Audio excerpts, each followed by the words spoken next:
Welcome here for another edition of DT and Murphy.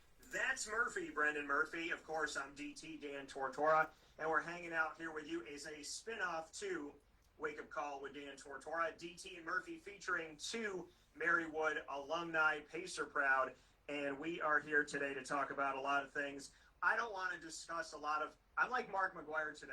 I'm not here to talk about my past. I'm here to talk about right now. But why can't we talk about the past? Because I did terrible, okay?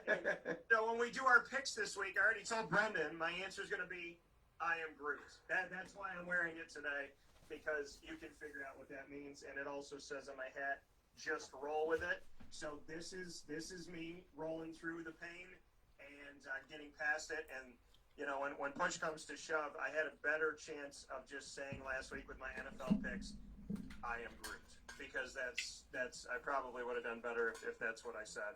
I mean, you would have gone 13-1 if you went along with me, you know. I am Groot. But NFL Week 7, Murph went 13-1. I had a fantastic week of 4-10. That is you know, I can honestly say historically though that is a rarity. Very rarely in a season do I ever have a losing record. Sometimes I'll go 500, but 4-10, not pretty. It's put me under 500 by a few games. Murph overall in our 3 weeks that we've done it now, this is our 4th episode. He's 32-11. I am 20-23, which is gross in the NFL. In college football, in college week 8, Murph went 28-18. I went 27-19. Thanks to my ballsy picks of like the Indianas of the world, I was able to come within one game. Murph overall in college football this season for 2020-2021 is 69-37. I am 64-42. So I am definitely close there. The NFL, which is crazy because normally in the NFL I don't have much of an issue, but I'm struggling right now. So, you know, if 2020 is the signs of things being backwards and it being opposite day, well then, you know, my picks for 2020 definitely are uncharacteristic. So I don't know if I'm going to go crazy this week as I've done in the past, but like I told you, when in doubt, I am Groot. So let's get started with the NFL and get these picks rocking and rolling for week 8. Atlanta at Carolina. What do you have for this, Murph? Can I just say, first of all, before we get into that at all, yeah, how about the LA Dodgers winning the World Series? We both picked them. We both had the Dodgers in the when we did our entire set. Actually, here on the show, our first episode, we picked the entire postseason. We had Yankees, Dodgers at the end of it all, with Dodgers winning it all. Obviously, the Rays got to the end instead of the Yankees, but we both picked the Dodgers. And first championship in 32 years. Only once in the history of America did a pro baseball and a pro basketball team win a championship from the same city in the same year, and now that's happened twice, but for the same city. The LA Dodgers and LA Lakers won in 1988, now they've won in 2020. So something that's only happened to one city now twice in the history of America. Pretty amazing that, you know, lightning striking twice and nobody else doing it. So shout out to the Lakers, who I picked, and Brendan had the Heat. We both had the Dodgers. So shout out to LA and beautiful, and I'll defer to you because I know you're wearing your jersey. I know you're a Clayton Kershaw through and through fan, and I know you're really happy for him. So. Oh yeah, I mean, I'm a Mets fan. Clayton Kershaw. I was thinking about this after the game. I was trying to figure out if there was anybody from another team besides the Mets that I liked more than Clayton Kershaw. And outside of somebody like Mike Trout, who realistically was not up for as long as Kershaw. I mean, I've been watching Kershaw pitch for 12 years, and he's the greatest pitcher that I've ever seen. I don't think Mike Trout, for me, is ahead of Clayton Kershaw. So Kershaw is probably my favorite non-Mets player. Okay. Just growing up. Yeah. And watching him just battle and struggle so much in the postseason and finally go out and get a World Series ring. I said it on Twitter last night, just absolutely, he cemented his legacy. He's going to be a first ballot Hall of Famer. That's not even a question at this point. Now that he's got that championship, that nice little piece of hardware. I'm so happy for him. Yeah, and I think it's fantastic, and it's a beautiful thing. I like the fact of seeing the post-game press conference and his kids running around, and him having his family there. I think that's so amazing. I think when I got into broadcasting, there was this like weird, people in the media trying to teach you journalism 101. The people trying to teach me, I don't even think could find their way out of an open paper bag. But it's the reality of what is right, and I think we determine that. We determine what it is. If I followed the majority of the media, I would not be someone that could sleep on a pillow pretty softly. And so I think the whole like, what's the etiquette? If there's a word that I could burn out of a book, it would be etiquette, because the people that use it that I've been around don't really have it. So they claim it, but they don't have it. I love Clayton Kershaw having his kids there because that's not proper etiquette, but it was one of the coolest things in the world. And it shows reality, it shows family, and, they don't get to be around their family a lot. And even as a broadcaster, I mean, I know what it was like to really get to a point where I'm like, wow, I'm not spending time where I need to spend it. I'm in a restaurant typing on a laptop, so during dinner with my family. I think you really have to take a step back and remember that before anything else, you're Brendan Murphy and I'm Dan Tortora. It's not sportscaster, then our name. It's our name, comma, sportscaster. And I think Clayton really showed that in such an incredible way. And I'm happy for the Dodgers. This is a team that I thought was going to do it last year, arguably. And so for them to do it now is really special. And even though the Rays didn't win, they're fan favorites with probably most of America because they bumped out those that beat the drum. So they got rid of the Astros for everybody. Yeah, they did. So and there was some controversy as to what happened at the end of that game, but I know I'll be talking about that on my podcast. It's Murphy's Law on Apple Podcasts. If you haven't checked it out, go do it. But I'll be talking about that on Friday, and boy, it'll be interesting. There's a lot to talk about there. Yeah, a lot of stuff coming up, and a lot of excitement for your show, Murphy's Law. Obviously, Wake Up Call with Dan Tortora, and of course, right here on DT and Murphy Make the Picks. So we say we're going to do it. Let's do it. NFL Week 8 gets started. Thursday Night Football, Atlanta and Carolina. What do you got? Not much up for debate here. The Falcons are just not a good football team. They've proven that. Offense, really good. Yeah. Passing, very good. Matt Ryan's still doing his thing. But it's going to be a bit of a shootout. I'm not quite sure what the over-under is for this game, but I will tell you right now, you're going to want to take the over, and you're going to want to take the Panthers. Yeah, I'm taking the Panthers in this matchup as well. They're at home. Carolina with Teddy Bridgewater has knocked on the door of getting some victories and just hasn't they haven't closed out games. I think that they're a better team than what their record may state and how the end of the games may have gone. They're playing arguably the worst defense in the nation, and I think they'll be able to take care of it. It might, I think Carolina can they're going to have to score a little bit more. I could say 23-20, but they're going to have to get a little bit more if they want to beat Atlanta. But I think that, for what Carolina may not do right, I think Atlanta makes way too many mistakes, and I think Carolina will be able to maybe make a mistake or two, but find a way out of this one alive, and they're at home.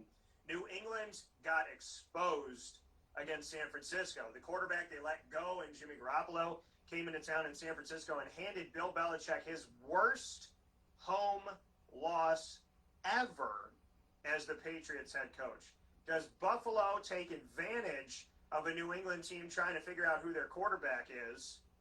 Or does Bill Belichick find a way to go into Buffalo and get a win and confuse people as to what the hell happened this past week and then getting a win over a good team? I will say this. I do think the Patriots bounce back. I don't know if that's going to be with Cam Newton or Jarrett Stidham at quarterback. It's really going to depend on who's got the hot hand, I'm thinking. Yeah. They may do one of those, Cam plays the first quarter, Stidham plays the second quarter, and then whoever is playing better is going to stay in the game. But I watched the Bills last week against the Jets. They couldn't punch the ball in. Yeah. And I don't know if that was the Jets' defense just playing a good game, or if it was just the fact that the Bills couldn't really run the ball, but Allen wasn't able to get the ball into the end zone. Or Did you whatever just say that the Jets had a defense? I know. It's shocking to say it, but hey, they took a 10-6 lead into the locker room. That doesn't happen. I mean, I'm guilty enough where I took Buffalo in the points, 9.5, and Buffalo won by 8. So I wasn't happy about that. But I will say this: I do think you got to go Buffalo and the points. It's minus. Buffalo is a 3.5-point favorite. I'm taking Buffalo and the points. It's going to be a pretty good game, but I think the Bills, they're going to win that division relatively handily. So after seeing what the Patriots have done, I got the Bills and the points. I got the Bills in this game as well. I think they'll be able to take advantage of. I mean, who thought that New England would have a quarterback controversy in Week 8 between Jarrett Stidham and Cam Newton? Cam Newton getting benched toward the end of the game, kind of going up to him, tapping him on the leg, and then going, "Yep, okay, thanks, got it." So, I just, to me, I mean, he got me 2 fantasy points, which was atrocious. Most of the leagues I was in, I won. And in the one where I played him, you can imagine I did not. But, I would say Buffalo with Josh Allen. Listen, they're at home. And what I was concerned about was them losing 2 games in a row, losing to Tennessee as bad as they did, 42-16, and then losing to Kansas City, which I anticipated even though they were at home. Playing the Jets and barely beating them made me concerned that they were still reeling from losing 2 games in a row. And you can't let let momentum swing away from you. You have to remember there's plenty of season left, and you can't let one loss beat you twice or 3 times, or 2 losses beat you 3 times, or whatever it may be. So the reality of it all is Buffalo needed a wake-up call. Hopefully they got it against the Jets, and I expect them. And this is a big move for me in Buffalo, because I haven't been able to say this cleanly before. I would say, normally they split with the Patriots 1-1, and people would say, how? Miami would do it too. This AFC East, as good as the Patriots are, somebody would get them. This time, I don't feel that way. I feel that Buffalo is the better team, and Buffalo should win. And that's the first time I've said this in maybe forever. So, obviously since the Jim Kelly, Thurman Thomas, Bruce Smith, and whatnot days, and big fan of Doug Flutie as well. But, since Tom Brady went to New England and Bill Belichick, I haven't been able to say this. Buffalo's the better team, and they should get the victory. Tennessee at Cincinnati. We know Cincy can score. We know they really don't have a defense. Tennessee is just very possibly could run away with the AFC South, which I anticipated they would win. I thought the Colts would challenge them, which they are right now, but I don't think the Colts are that good. What does Tennessee do on the road at Cincinnati? Let me say this before I pick this game. Yeah. The Titans have 1 quality win out of 5. 1 quality win, and it's the Bills, and they beat up on them. They beat the Broncos, who stink. They beat the Jaguars, who stink. They beat the Vikings, who are not very good. By 1 and they beat the Texans, who are a dumpster fire. Yeah, barely. They beat the Bills. Okay, good win. And they lost to the Steelers, who proved that they were the better team. As I said, they were. Having said that, though, I look at the Bengals and Joe Burrow and what they've done. They lost to the Chargers, bad loss. They lost to the Browns twice, but were in both of those games, played very competitive. Tied with the Eagles, that wasn't very good. Beat up by the Ravens, that's not much of a surprise, and then they lost to the Colts. Yeah. Their win is the Jaguars. I don't think they're going to win this game, but I think it's going to be a lot closer than people will give it credit for. I'm taking the Titans, but I think you take the Bengals with the points. It's Titans are a 5.5-point favorite. I think I like the Bengals points, but I'm picking the Titans to win the game. Yeah, and so, interesting. I mean, Cincinnati, looking at their season, barely lost to the Chargers, lost by 3, lost to the Browns the first time around by 5, tied with the Eagles on the road, defeated the Jaguars, lost big to the Ravens, but then were within 4 points to the Colts and 3 points to the Browns. So outside of the Ravens game, they're a touchdown away or less from winning all their other games, which shows that they are a force to be reckoned with, and they are doing enough. Tennessee is just, I know what Tennessee can be, a thorn in the side of teams. And, Tennessee, what they're doing differently this year than in past years, past maybe 3 or 4 years, is that they are taking care of business early, instead of having to surge late. And because of that, I think Tennessee is showing to be a stronger team and a more formidable opponent. And when I did my preseason prediction of the playoffs, I had Buffalo as a 3 seed, Tennessee as a 4. With Tennessee doing what they did to Buffalo, Buffalo's going to have to hope if it comes down to them being close that Tennessee gets a loss somewhere, and that would make me right. But Tennessee is a formidable opponent. They're a strong team. They're not an 8-8 looking team right now by any stretch of the imagination. So I give credit to Tennessee because they're en route to getting double-digit wins, but they're also the team that makes a lot of people hold their breath at the end of the game. So we'll see what Tennessee can do as we move forward, but they do look like they have improved from that team that needs the last week or two of a season to get into the playoffs. I got Tennessee winning this game, and I do agree with you that Cincinnati will at least make it a fight. Next one is Las Vegas at the Cleveland Browns. The Browns aren't bad, but they don't look great. The Raiders are the only team to beat Kansas City this year. What happens? Well, I think this is going to be a good game. I would imagine, it's only a 2.5-point spread. I can see this game being decided by a field goal. So whoever you take, you're probably going to take the points. But I look at this matchup and it's tough for me. Because if you asked me after the first quarter last week that the Browns played the Bengals and they lost Odell Beckham to an ACL injury, I would have said the Raiders, no question. But Baker Mayfield played better without Odell Beckham.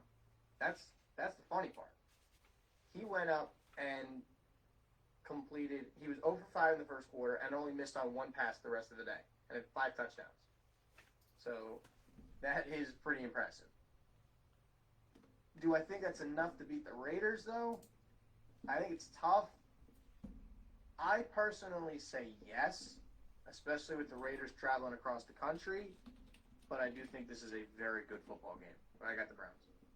Yeah, I got the Browns in this game, too. I think that this is a game that can be close. I think that, the Raiders, I thought, could arguably be the second worst team in the NFL this season. They've proven to be otherwise, quite frankly. They've been good on the road. They've been a strong team at home as well. I just think Cleveland being at home, we know that Cleveland can come back. They came back against the Cincinnati Bengals. I've told you before, and I'll say it again. Doesn't matter the quarterbacks. It doesn't matter the head coach. Cincinnati and Cleveland usually play up until the end into the 30s, and they have not proven me wrong in their 2 games head-to-head this year. Did exactly what I said, played into the 30s, and, just kept scoring great games for fantasy. I have Cleveland in this one. I think they have a slight edge in this matchup. I like that David Njoku's woken up a little bit with Austin Hooper being injured. He's going to be called upon again. And for those of you that might have dropped Jarvis Landry, you may be kicking yourself right now, thinking to yourself, I don't need him, but now he's the guy, and he's the name, because somebody's going to have to step up on Cleveland, but they're not household names right now. I think the Cleveland Browns do enough, and I think that Vegas can make this interesting. This could be a field goal game, but I'm going to go with Cleveland. Indianapolis at Detroit. Thoughts on this? Before we get into that, yeah. If you drop Jarvis Landry, I ask you why. I don't get that one. Because some people just thought that he wasn't consistent, wasn't bringing enough points. Some people get very. It's kind of like the stock market. You see how people maybe don't understand the stock market. So in a Jarvis Landry situation, the first 2-3 weeks he doesn't wow you. They're like, screw it, I'm going to go find somebody else. 4 weeks in, they go find somebody else instead of keeping him on the bench and seeing what he could do. A Cam Akers, a Darrell Henderson, a Jarvis Landry, a David Njoku, guys like that, didn't turn on right away. But I told you about Darrell Henderson last year. Malcolm Brown's been on the team for a bunch of seasons with the Rams, and he's starting to show up now. People that get frustrated with Cooper Kupp. There's certain players out there that people will just drop out on, and Jarvis is one of the ones that Mike Sofka and I talked about, and Mike warned people about in the Fantasy Football Power Hour that we do every Wednesday from 10 to 11 a.m. Eastern Time on WakeUpCall. And some people listen, some people don't, but there is the reality that Jarvis Landry could have been sitting on the waiver wire in some leagues. If he is, and he's available in your league, would you please just go pick him up? Yeah. He I needs think by to now be he's gone, but as of last even week, with Odell on that roster, if he was dropped, you pick him up. Yeah. I mean, if you were to ask me right now, because I'm one of those unfortunate guys with Cooper Kupp on my team. Yeah. If you were to ask me right now whether or not I'm going to drop him, and this is only an 18 league, the answer is no. I'm not dropping Cooper Kupp. I mean, I might even trade Cooper Kupp for a decent player. Like, if I can turn him into something, I'll get rid of him. Like, I'm not saying that I want to keep Cooper Kupp, but I'm certainly not going to drop him. Not like I would have with T.Y. Hilton on this Colts team. Yeah. Earlier in the season. I mean, I also did drop A.J. Green, who could be picked up again. I mean, I don't really have a spot for him considering my wide receiving core is absolutely loaded. Although it would help if somebody would trade me a running back. But we'll leave that. You wanted Christian McCaffrey. I still want Christian McCaffrey. I would take Metcalf and Robbie Anderson in a potential trade for him. Yeah, there's no way that I'm gonna let Christian McCaffrey go. That's one of the guys. I don't blame you. I don't blame you. Yeah, Mike would go off on me, and with good reason. But yeah, he's one of those guys that if he's coming back, there's no way I can let him go by any stretch of the imagination.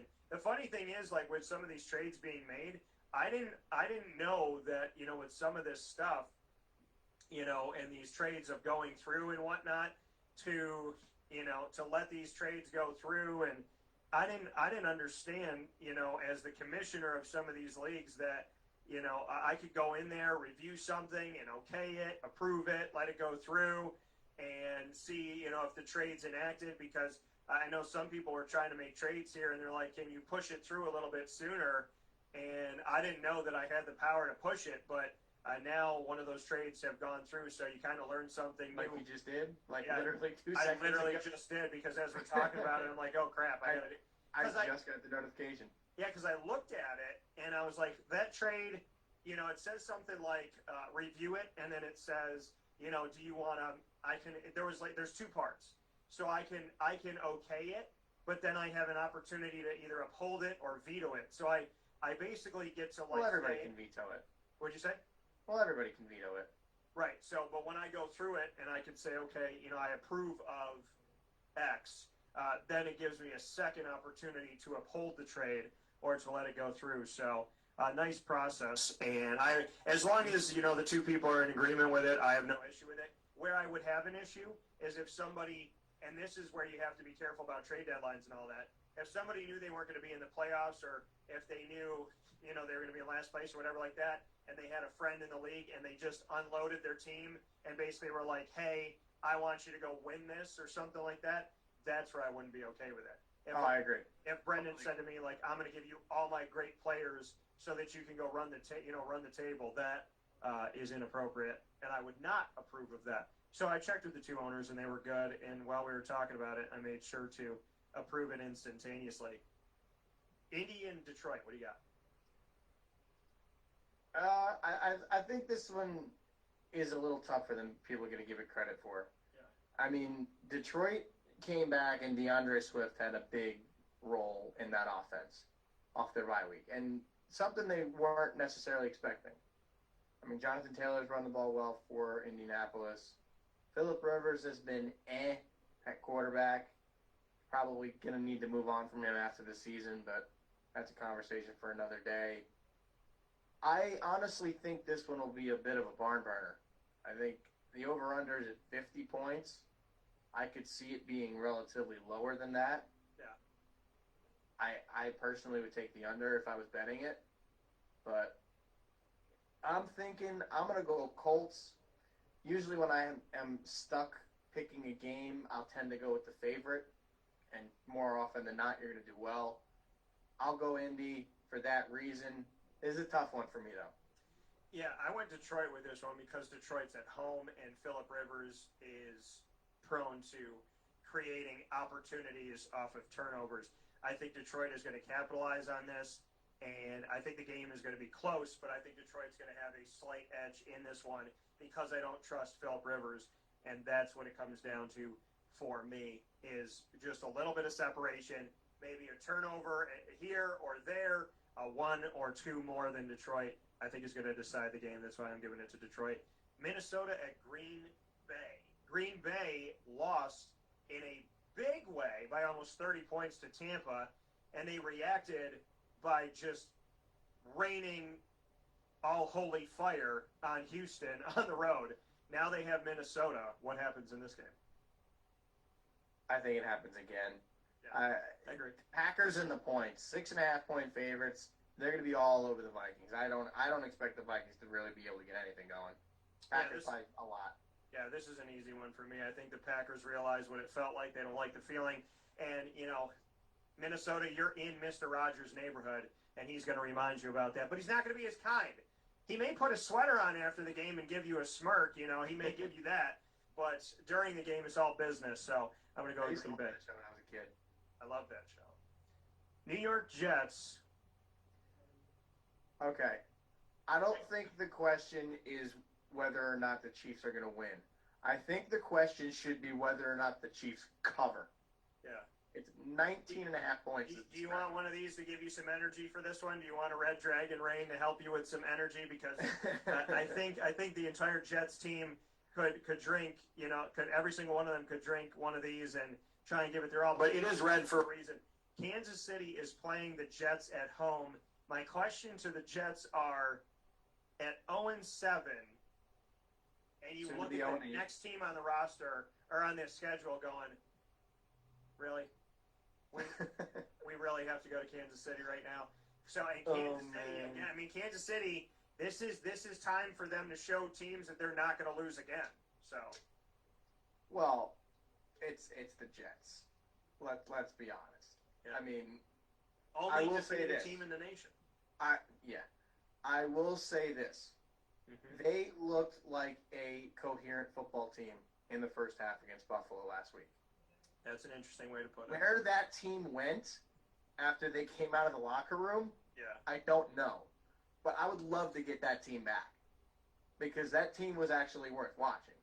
Yeah. That second half team was the Jets that we've seen all year. And I don't know if it was – I can't really say for sure that it was the play calling because Adam Gase did hand off the play calling duties in this one, which thank goodness he finally did. But I don't know. That's a hard one for me to really evaluate. I don't really know where they're going to go from there. But 4 yards of offense in the second half is not good. Like I said, I don't think we should phrase this as whether or not the Chiefs are going to win. I think we should phrase it as whether or not they cover. Yeah.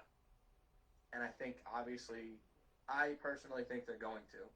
I think they're going to put up probably 30, maybe 35 points and probably shut the Jets out. I would not be surprised. I really wouldn't. Okay. All right. Yeah, I think Kansas City, this is a 40-10 game, 40-12, something like that. I have Kansas City. There's not a lot I have to say about it. The fantasy value lied in Jamison Crowder, and he is not 100%. God willing, he will be. But Kansas City is the team to play in this one. I've spent a lot of time on this one. The Rams at the Miami Dolphins. Miami is 3-3. They're in second place in the AFC East. Technically, they are in a playoff hunt right now. It's early. And they decided to sit a healthy Ryan Fitzpatrick after the bye week, saying that this is a perfect time to put in Tua Tagovailoa from Alabama to say, all right, you got us to 3-3. It's week 7. I think I said we would see Tua by week 5 or so, and right around this area, the 7th game for them, technically week 8. What are your thoughts on Miami and the Rams with Miami at home, and also within all of this? Is it right for them to sit Ryan Fitzpatrick for not doing anything wrong, thinking that because they had an extra week, it was the right time to put in Tua? Well, I was actually posed that same question on my podcast this week, last Friday actually, and my answer was no, because clearly this was the plan all along. There's no way that they're going to sit Ryan Fitzpatrick after what he's done this year. There's just no way without that being the plan. So from day one, this had to be Miami's plan. Yeah. And whether it's the right plan or not, I don't know. Personally, with how well Fitzpatrick has played, he gives them the best chance to win. I think they should have wrote it out with him for the rest of the season. Saying that, I do think Tua is going to be okay. I am not a big Tua guy. I have always said that I don't think Tua is going to do all that well in the NFL. But I will say this, if Miami took that week and a half of the bye week to completely reshape their offense for Tua, they'll be fine. Yeah. And he's going to be successful. But if they don't do that, then they're going to lose football games. And Tua's not going to be very good in the NFL. Now, I think that they are a smart enough football team, and I say smart lightly because the Dolphins have not exactly been known for being one of the smart teams in the league. Yeah. I think they're a smart enough team that they do that, and that Tua is developed into that scheme that fits him. Because they have some nice weapons around him. You got Myles Gaskin at running back. They got Mike Gesicki at tight end. Some good receiver weapons. Yeah. So I think he can be good. I want to pick the Dolphins. I really do.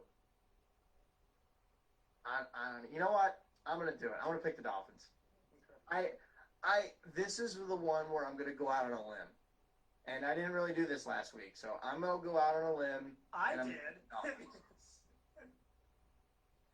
I went out on a limb and it didn't work out. That's why I'm going to try it.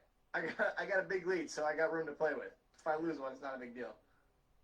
Be careful, because when you got all the chips at the roulette table and you think you got wiggle room, it could go away quick. Miami, that's me at the blackjack table. That'd be at the roulette table. Hey, blackjack's my go-to at most casinos. Blackjack, and I'm starting to get into playing a little poker. Okay. But I have a tendency to not know when it's time to walk away. I did that in my vegan son. I did do that. So I would say. I did that in AC. What'd you say? I did that in Atlantic City. Yeah. I First did time. that one. My thing was on a penny machine I won almost $100, but I kept playing because I didn't want to go home because I had just gone through a breakup and I didn't want to be in the house by myself. So I went from getting up to $91 to leaving with 13. So Did you hit it when you first got there? That's the real question. No, I actually. How long were you there before you hit that? I was there for a couple hours, but it was kind of okay, I'm not. Oh, a little more. Okay, then back, and then when I got there, I was sweet, go home, and I did. So, I think this was 2 weeks ago. I went with one of my friends to the Sands in Allentown. This is the first time we've been back to the casino since COVID and everything. And I get my my player's card, because that was the first time I was at that casino. I get my $15 slot play or whatever it was. First spin. And since it's the free play, I'm not going to do dollars. I'm going to do the expensive spin. The first spin hit me for $800. And my buddy says to me, do you want to leave? I was like, no, I don't want to leave. I came here with $100 expecting to gamble, and I don't care. So I took that voucher, put it in my pocket, said, all right, when we're done playing blackjack, I will cash this out, and we will leave. And that's exactly what I did. So I lost, I think, 50-something playing blackjack, and then since my buddy lost $100 playing, I decided to treat him to dinner. We had a nice, good wings and a drink from one of the restaurants in the casino. That's a very nice thing of you to do for your buddy. I'll say that first and foremost. Secondly, when I went for my birthday with my cousin, because we share the same birthday on October 21st, we went last year, I think on the 30th or something like that. And Dave kept playing. I play the slots. I am a child, and I like playing the slots, but the digital ones. And when you get to get the bonus game, so I played the Jurassic World one because I'm a child, and I'm a Raptor fan, and I love the Raptors, and I love Blue. Is she in here? Yes, she is. So I got Blue here for Superpowered Pop. There she is. So Blue is Blue pops up on the thing. I hit 5 Blue. I got her, and it goes into this extra. Whenever I get to play the extra game, those are the ones I like to play because for whatever reason it seems to work. And so I played that one, and I won some dough, 70-something bucks. I'm like, hey. So I got off. Then I played Anchorman next to my cousin. I played that one for a little bit, and I got to one part, and I ended up leaving with 70-plus bucks ahead. So there you go. I was good with that. That's yeah, once I'm in Puerto Rico, when I won my money back, I was like 20 or 30 in the hole, and I got up to 90-something, so I made like 60 bucks, and I was like, peace out, I'm good. So anytime you walk in with exactly what you came in with or more, it was a good day. True. Especially if you're there for a few hours and you have dinner or something. Like my parents went one time. They gambled for like 2 hours, had a buffet dinner, which was like $30 a piece. So it was like 60, 70 bucks on the bill. Yeah. And they left down $1. And that was with dinner, with 2 hours worth of gambling and everything. And nothing wrong with that. No. That's a good day. That was a fantastic day. Shout out to your parents. I'm gonna go with them, and I'm gonna rub their head when we go. So I like that. Pittsburgh at Baltimore. So I'm picking the Rams in this game. By the way, I don't know if I made that clear. I don't think I did, but I'm picking the Rams in this matchup. I like Tua.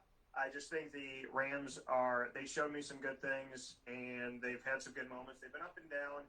They're in the only division that every single team has a winning record. So great division. Yeah, NFC West, which used to be the worst division in football. Hard to believe, but it's true. And the Rams, yeah, I mean, I think they're going to do enough against Miami. I don't think Miami's I don't want to say I don't think Miami's a threat, because I think they can be with either quarterback. I think the Rams defense is going to take advantage of playing Tua early, and if they could get him to make a few mistakes and capitalize off of that. And I just think, Robert Woods and company can do enough to get it done. So I'm picking them. Pittsburgh at Baltimore. This is a huge game.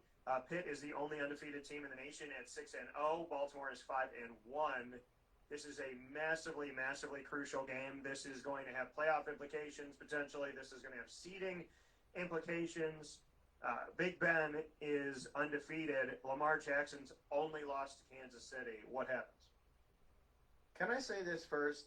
Yeah. Can they please flex this game to 425? So my guy Mike said, because, not even 425. The Sunday night, Monday night games are atrocious. Well, Sunday night beginning of the season, in September, before anything went crazy, the Cowboys and Eagles would have been a decent Sunday night game. Right. But when you put Sunday and Monday night together for this week, if you can flex anything, because obviously, like you said, you don't know when the season starts, but if you could flex anything during the flex season, that game down. You have at least 425. You have 3 of the 4 worst teams in the nation. 3 of the 4 teams in the NFC East are all playing on primetime Sunday to Monday night. Washington can't because they're on bye week, or maybe they would put them there too. But Dallas, Philly, and the Giants, 3 of the 4 teams in the worst division in football, the NFC East, are playing in primetime. Dallas at Philadelphia. Dallas, after scoring 3 points, now they're playing Philly, who's not that great, but they get Dallas. And then Tampa is going to put a clinic on the Giants in MetLife Stadium. So, I mean, it's awful. Is it crazy to say that Washington's the best team in that division?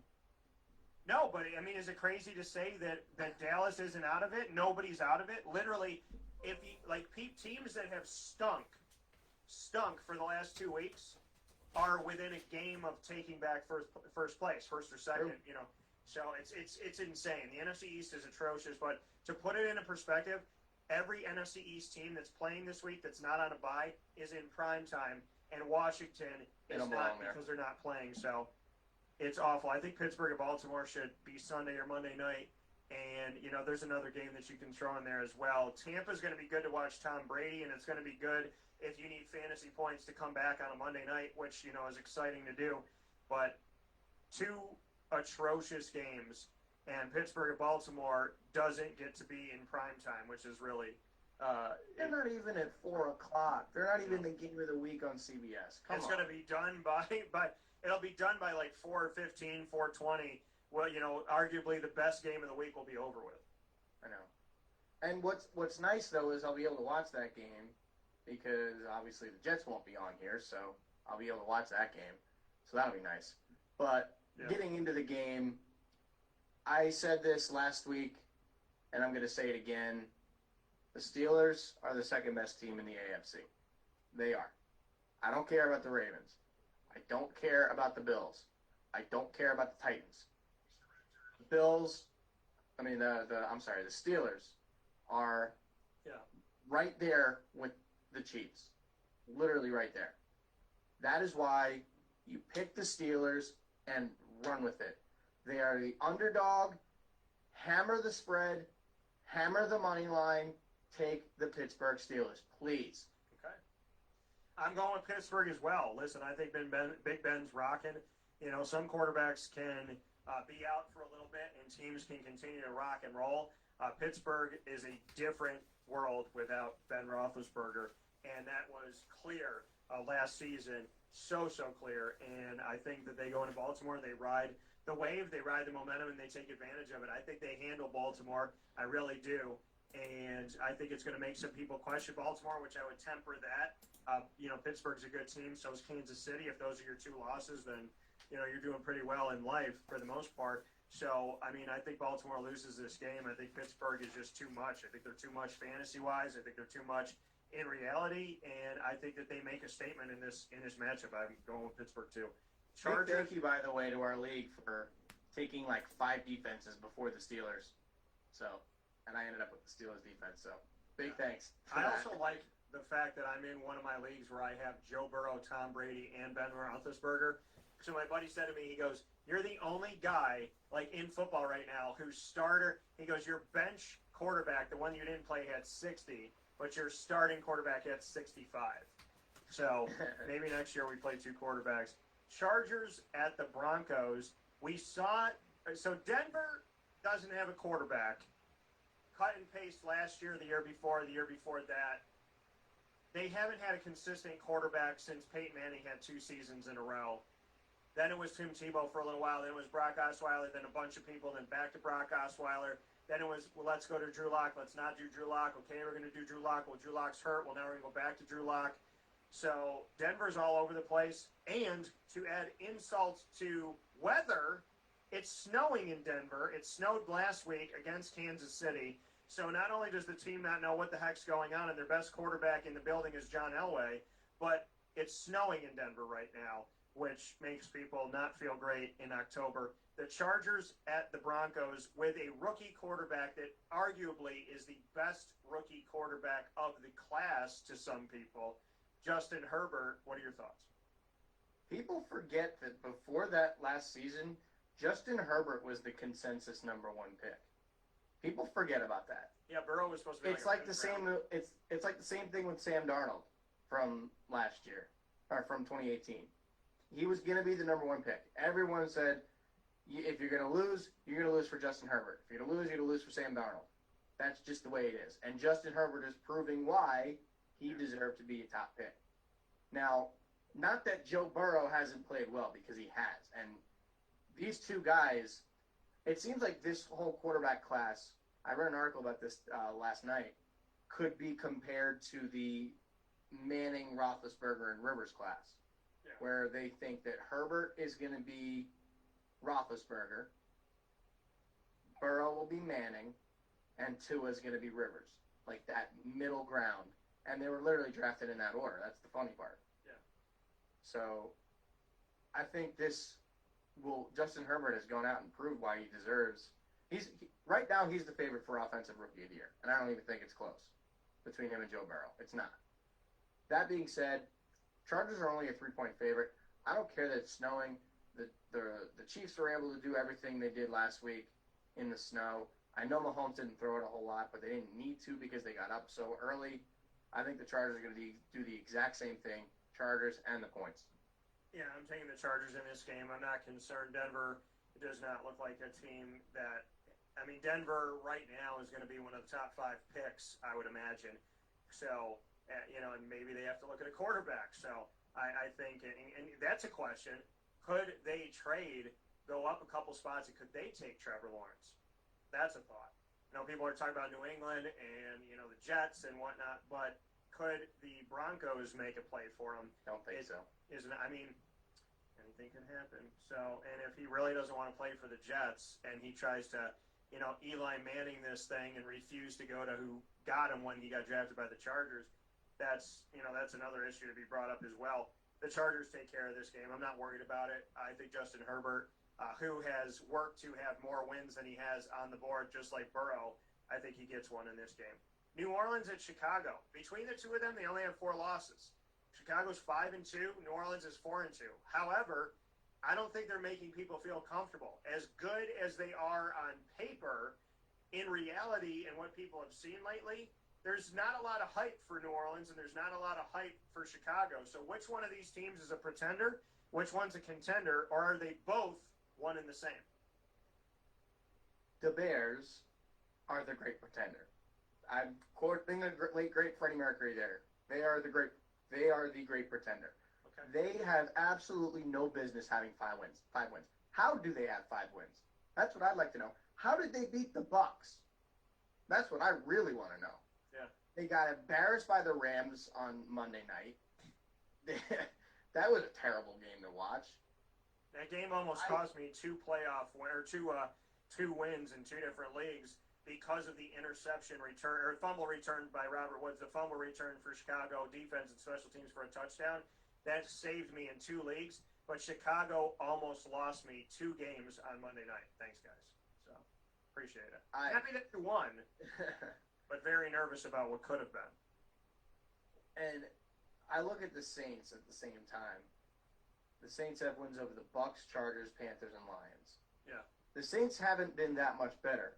But look at who they played. They played the Raiders, who have been a good team this year. They played the Packers, who have been a good team this year. Those are their only losses. Yeah. Then they beat the Panthers, who are another pretty good team.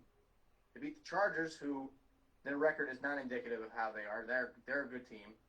And then they beat the Lions, who are and then they beat the Bucs. Yeah. The Saints are a good team.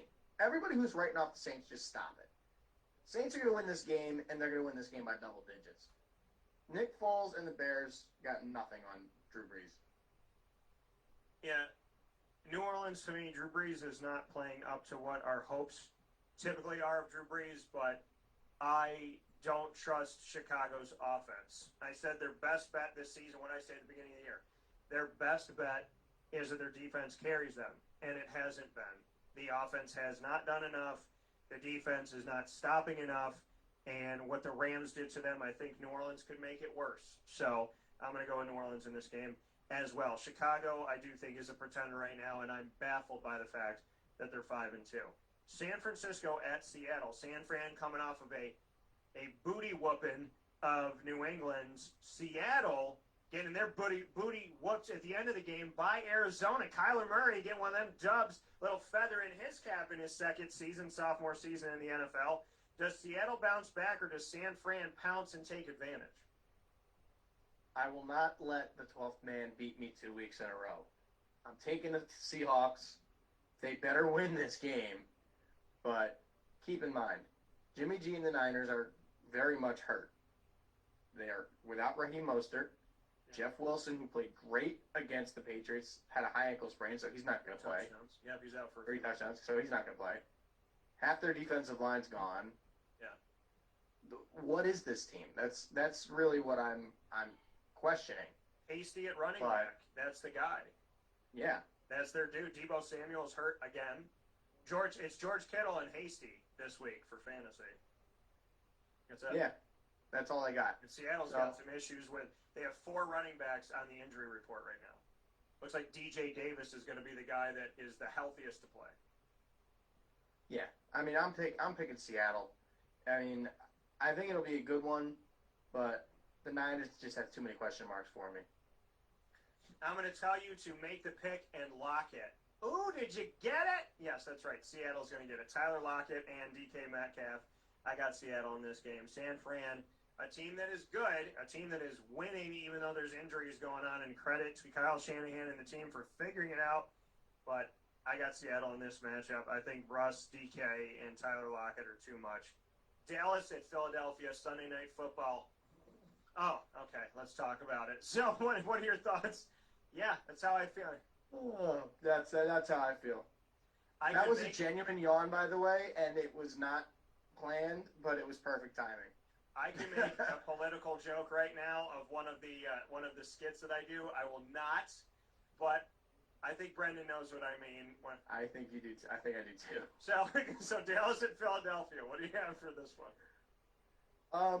I'm gonna do this live, and I am going to go into my CBS Sports Survivor pool, and I am going to lock in the Philadelphia Eagles, who let me down in week 1. Yeah. In my first Survivor pool, and since half the league took that game as well, we made a new Survivor pool. So I am going to lock it in right now and pick the Eagles to beat the Cowboys by a whole lot. Yeah, I'm not worried about this game. If you're the Philadelphia Eagles, you're not that good, but Dallas is worse. So there's not much for me to say other than the fact that you have Carson Wentz and Ben DiNucci, guy that I covered at Pittsburgh, who was there before he went to James Madison. Who? Ben DiNucci, baby. Who? Mr. DiNucci. So I've been hearing about him all day. I still have no idea who the kid is. I mean, I think he's in the NFL. He's got to be good in his own right, but Philly's going to do quarterback in the league. Come on. If Philadelphia scores 20, Dallas could still score 3. That's why I'm picking Philadelphia. When you lose to Washington and you only score 3 points, as Mike Sofka put it so poetically, he said, you flew on purpose from Texas all the way to D.C. to score 3 points and go home. And I was like, not only that, they scored 3 in the first quarter. So they didn't do anything after that. It was like a long layover in D.C. coming back home. So I'm picking Philadelphia because Philadelphia is, in my opinion, better than Washington. And Dallas just looks awful. I can't, it's crazy how a couple injuries and the Giants, who I didn't think would be good, I had them like 26 out of 32 in the preseason power rankings, but they fall, and then Dallas just plummeted, and this division just got uglier, and they've been attacked by injuries. It's just been really tough. I got to go with Philadelphia, and I feel bad for Dallas. And somebody paid Dak Prescott. I know that I said that he's not the second highest paid quarterback in the NFL right now. What? He's not even the 5th. But they should pay him and keep him because he is their best bet. Yeah, I just don't agree with him getting paid Pat Mahomes money. Yeah, I'm not saying they shouldn't pay him, but for what he said he wanted, he ain't worth that. And I'll let him go. If I'm Jerry Jones, and even after this injury, he still wants that, peace, dude. Enjoy free agency because you're not getting that there either. Yeah, I would pay him more than Kirk Cousins makes $30 million a year. So I would anticipate. It's a joke. I know it's crazy. So I would do the right thing and lock this up instead of having him go through all the injury stuff and then having to figure it out and whatnot. I understand you got to look for your future, but Dak's done a lot, and I would do right by him. I just don't think that second quarterback in the country is. I mean, you look at Todd Gurley and all these guys that are like, Le'Veon Bell, I'm the best, I'm the best, I'm the best, I'm the best, and prove it. So, when Dak Le'Veon's going to prove it with the Chiefs. Mark my words. Le'Veon's going to prove that he's still an elite running back with the Chiefs. Mark my words. Well, he needs the help. That's the thing. Le'Veon Bell was a big issue in Pittsburgh, and so is Antonio Brown. So I do think he's got a better chance to showcase himself and, kind of treat the Jets' time as the lost years. I think he'll do better in Kansas City. But when it comes down to pay me, Dak should get paid. I'll give him $32.5 million. You what? I'll give him $32.5 million. But I'm fine with him making more than Kirk Cousins because Kirk is making 30. So anything over that I'm okay with, but not the second highest. No. Tampa Bay no and way. The Giants. Monday night, I guess we'll call it football. I'm going to tell you right now, when Tom Brady plays the Giants, something's wrong. It doesn't sit right with him anymore. Ever since he lost to the Giants in those 2 Super Bowls, it just doesn't sit right. Yeah. So take the Giants points. Okay. Points. I'm saying points. Mm-hmm. They are a 10.5-point underdog. I'm going to tell you right now to take the Giants points. The Bucs are going to win this game. Yeah. But it's going to be a lot closer than people are giving it credit for. All right. I don't think it's going to be close. I think it's like 40-10 or 40-17. I'm taking Tampa Bay in this as well. which means that Mr. Murphy and myself, DT, have only disagreed on 2 games this week. I took Detroit at home. He took Indy on the road. I took the Rams on the road. He took Miami at home. Those are the only 2 games we've disagreed upon. And with that being said, we will now shift gears into college football for week 9.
And now it's time for college football, week 9 in our picks. Just to let everybody know and to update you all, Mr. Murphy is leading on the college football side of things as well. 69 wins to 37 losses. I am right behind him with 64 wins and 42 losses. Made some ballsy picks, which helped me out this week, thank goodness. Some of those picks that I made, one of them being obviously the Indiana game over Penn State was a big one that definitely helped me out. And Texas Tech over West Virginia, that one in Hawaii over Fresno State. Games like that helped me to get even closer here, as Murphy is currently in first place in this. He was 28-18 last week. I was 27-19, one game apart.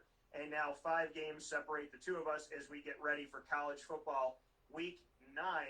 We do every single game. Nobody does it. We do it every single game. Vegas has to love us. All you out there betting, please bet responsibly. Don't, if you got a problem, call somebody. If you're doing it in good fun, that's fine. But, don't bet away the college tuition or, the money to buy dog food for the week or take care of the kids and all that good stuff. So please be smart. We're here to help you talk about the games, predict the games. Some people are betting and they listen for that reason, whatever. We understand all of that. Just as with everything, bet responsibly. So with that being said, Thursday night will bring us into college football week 9, October 29th. South Alabama at Georgia Southern. I feel like I've been wrong every time there's a Georgia Southern game. What do you have for this one?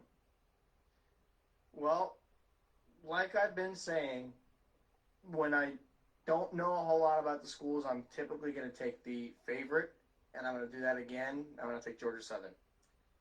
South Alabama, I've gone against them, and I've been wrong. And I've gone against Georgia Southern, and I've been wrong. So what I'm going to do in this game is I'm going to take the home team, and I'm going to ride with Georgia Southern, as both of these teams have affected me in a negative way, and now I'm hoping that they'll give me a positive. Colorado State is in action. It's been a minute. Let's go. Steve Adazio, one of my favorite coaches in my entire history of all this stuff. Their game was canceled against New Mexico, so this is their first game of the season. The Mountain West is in action. They came back last week, and Colorado State now has Steve Adazio, who came from Boston College. They fired him, which I thought was a terrible decision. He recruits Central and Upstate New York kids better than anybody else in the last, close to a decade. So I give him props and credit for that. He is a fantastic coach, and he is going to be eyeing his first victory in his first official game. What do you have for Colorado State when they go and visit Fresno State, who you picked last week against Hawaii? They lost. Hawaii won. That's one of the games that helped me out. Are you going to go back with Fresno, or are you going Colorado State? Nope. I learned my lesson. I'm not going to pick Fresno State again. I'm going Colorado State. I will also go with Colorado State. Let's get it, Steve Adazio. Get your first win as the head coach of this squad. I believe in you. No offense to Fresno by any stretch of the imagination. I am just a big fan of what Mr. Steve Adazio does and his staff, Brian White and everybody. So go get your win, gentlemen. Colorado State in that game. Friday Night Lights, October 30th. It's going to start off with Minnesota and Maryland. We picked against Maryland last week, and we were right. We picked against Michigan. We picked against Michigan last week and picked Minnesota, and we were wrong. What do we do with this? Do we go back with Minnesota? We were right for going against Maryland last week. We were wrong for going against Michigan. Who do we go with in this one? Minnesota lost to a Michigan team that we all thought was going to be, what's the word I'm looking for? Terrible? Overrated. Overrated, yeah. That's a good one, too. I don't think that's necessarily going to be wrong at the end of everything either. I don't either. But Michigan balled out against Minnesota. Yeah. I don't think Minnesota's a bad team. They're a 19.5 point favorite in this game for a reason. That being said, the Golden Gophers are going to win this game by a lot. I don't know if they'll cover 19.5, but they'll win this game. Maryland was absolutely embarrassed. I picked Northwestern in the game. They were embarrassed 43-3. That game was on the road. I know they're at home in this one. Maryland took advantage of Syracuse in week 2 last season and just made them look terrible. And the question was, is Syracuse really that bad? The answer last year was yes. So in that case, I would think Maryland and their new coaching staff is going to do some good things, but Minnesota, they're pissed off. And I think, more than anything else, Minnesota's mad that they both took a win away from DT and Murphy here on the show. So I think they'll take care of it. The Golden Gophers will get a victory. And if they don't, I don't know if we'll pick Minnesota the rest of the year. East Carolina at Tulsa. Tulsa's rocking it, doing their thing. They have, been a team that has done some good things but hasn't closed games out. This year, they're 2-1. They defeated USF on the road 42-13. They defeated UCF 34-26, when UCF was ranked. And they got very, very, very close to defeating Oklahoma State, who's considered one of the top 10 teams in the nation this year in the AP and in the coaches poll. What are your thoughts on Tulsa? Do they defeat East Carolina, who's a team that's still trying to build under Mike Houston in his second season with the team? They have one win. It's also against USF. They just lost by 4 to Navy most recently at home. What do you think about East Carolina at Tulsa? Go Tulsa, baby. They beat up on UCF. Love to see it. They're a huge favorite in this one. Gotta go Tulsa. Yeah, I'm going with Tulsa in this matchup as well. East Carolina, unfortunately, is one of those teams that the American is able to handle these last couple of years as they try and figure out their identity and move forward. Mind you, the 2 top receivers in career yardage in the history of Division I FBS college football both come from East Carolina. So shout out to them. Justin Hardy, as well as my guy who went on and spent some time in Buffalo, and I believe he is now with the Raiders. But when you look at the grand scheme of things here for the Raiders, not the Raiders, but for East Carolina and what they have been able to do, what they've brought forward has been pretty incredible when it comes to their receivers. But on paper, the team has struggled. The team has not played that well, and it's been an issue going throughout, their recent history here. Zay Jones is the other guy I was talking about who is on the Raiders. Zay Jones, as well as Justin Hardy, who had been with the Falcons for a minute.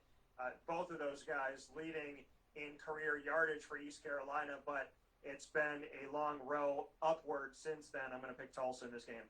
Hawaii at Wyoming. You and I both went Wyoming. We were wrong. I went Hawaii over Fresno State, and I was right. Where do you go this week? I'm going to pick the school that would be a better vacation. Yeah. Would you rather go to Wyoming, or would you rather go to Hawaii? Wyoming. I'm going to pick Hawaii. So, yeah, I'm gonna go with Hawaii as well. I respect the island. If you're on the recruiting trail like I am, you have the opportunity to get to know these places a little bit better. And Hawaii, where Syracuse is starting to recruit more, has done a nice job of putting some good stuff together as far as the players that they have coming from there, especially their linemen and whatnot. We've seen quarterbacks come out of there, and some incredible players. Tua Tagovailoa that we mentioned in the NFL set coming from the islands. So I'm going to go with Hawaii in this. One of my favorite coaches and favorite name in college football, Kenny Amatalolo, also from the islands. So I will pick them in this matchup. And for those who don't know, they are in the Mountain West. I know some people might think they're independent or in some conference that they don't know. No, they're in the Mountain West, and they started last week. Wyoming is there as well, the home of Josh Allen. That's where he spent his college time. So a good game historically with some of the players that have come out of there, and I think Hawaii is going to get it done. And then Marshall at FIU is postponed, so we don't have that game. On Halloween, we have plenty of games. I know, I feel like it's like, so Halloween, and October 31st, we have many, many games going on. Boston College at Clemson is the first one to talk about. Thoughts on the number one team in the nation playing Boston College, who is no slouch. They're not bad this year. They're 4-2 under a new coaching staff. They defeated Duke on the road, Texas State at home, Pittsburgh at home, Georgia Tech at home, but they have lost to the two ranked teams that they played, North Carolina and Virginia Tech. Now they're playing the number one ranked team in the nation. So you can imagine where Brendan and I are going, but go ahead, sir. And you can imagine, and because you're right, it's not going to be close. It's going to be Clemson by, I don't know. Let's go with 40. I'm going to say Clemson in a place of maybe 42-10, something of that respect. I'm picking Clemson in this game as well. Don't have to say too much about it. Respect to what Boston College has done, but they've struggled against the nation's top 25, and you're playing the best team in the country. Georgia at Kentucky. What are your thoughts on this one? Kentucky is at home. Georgia has had good moments and not so great moments. Kentucky has a losing record. They're 2-3. They lost to ranked Auburn, but they defeated ranked Tennessee. Tennessee, we know, got taken care of by Alabama. Georgia on their side this season, 3-1. The only team that they've lost to is Alabama. They defeated a ranked Auburn and a ranked Tennessee. What do you have for Georgia and Kentucky? Them playing similar to them playing these teams here. They're playing the same teams. Georgia has more wins against those common opponents. So do you think Georgia has the advantage in that case, or do you think Kentucky can spoil it? Well, I mean, you know me with the SEC. I know a lot about all these schools and who is usually playing spoiler. And obviously Kentucky is that one school that loves to play spoiler. Yeah. A couple of years ago, I remember they beat Florida for the first time in like 30 years, and that was something crazy. They ended up being ranked in like the top 15 at the end of that season, so they were a good team. Yeah. I still think they're a decent team. I mean, they have a win over Tennessee, they have a win over Mississippi State, although Mississippi State has proven that they are not a good team after flopping LSU in week 1.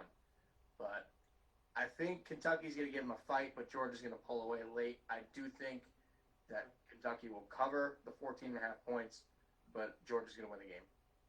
Yeah, I got Georgia. I mean, you look at, like I said, common opponents. I think Georgia is the better team in this. They've done better against the same opponents that Kentucky has had, and I think Georgia takes care of this one.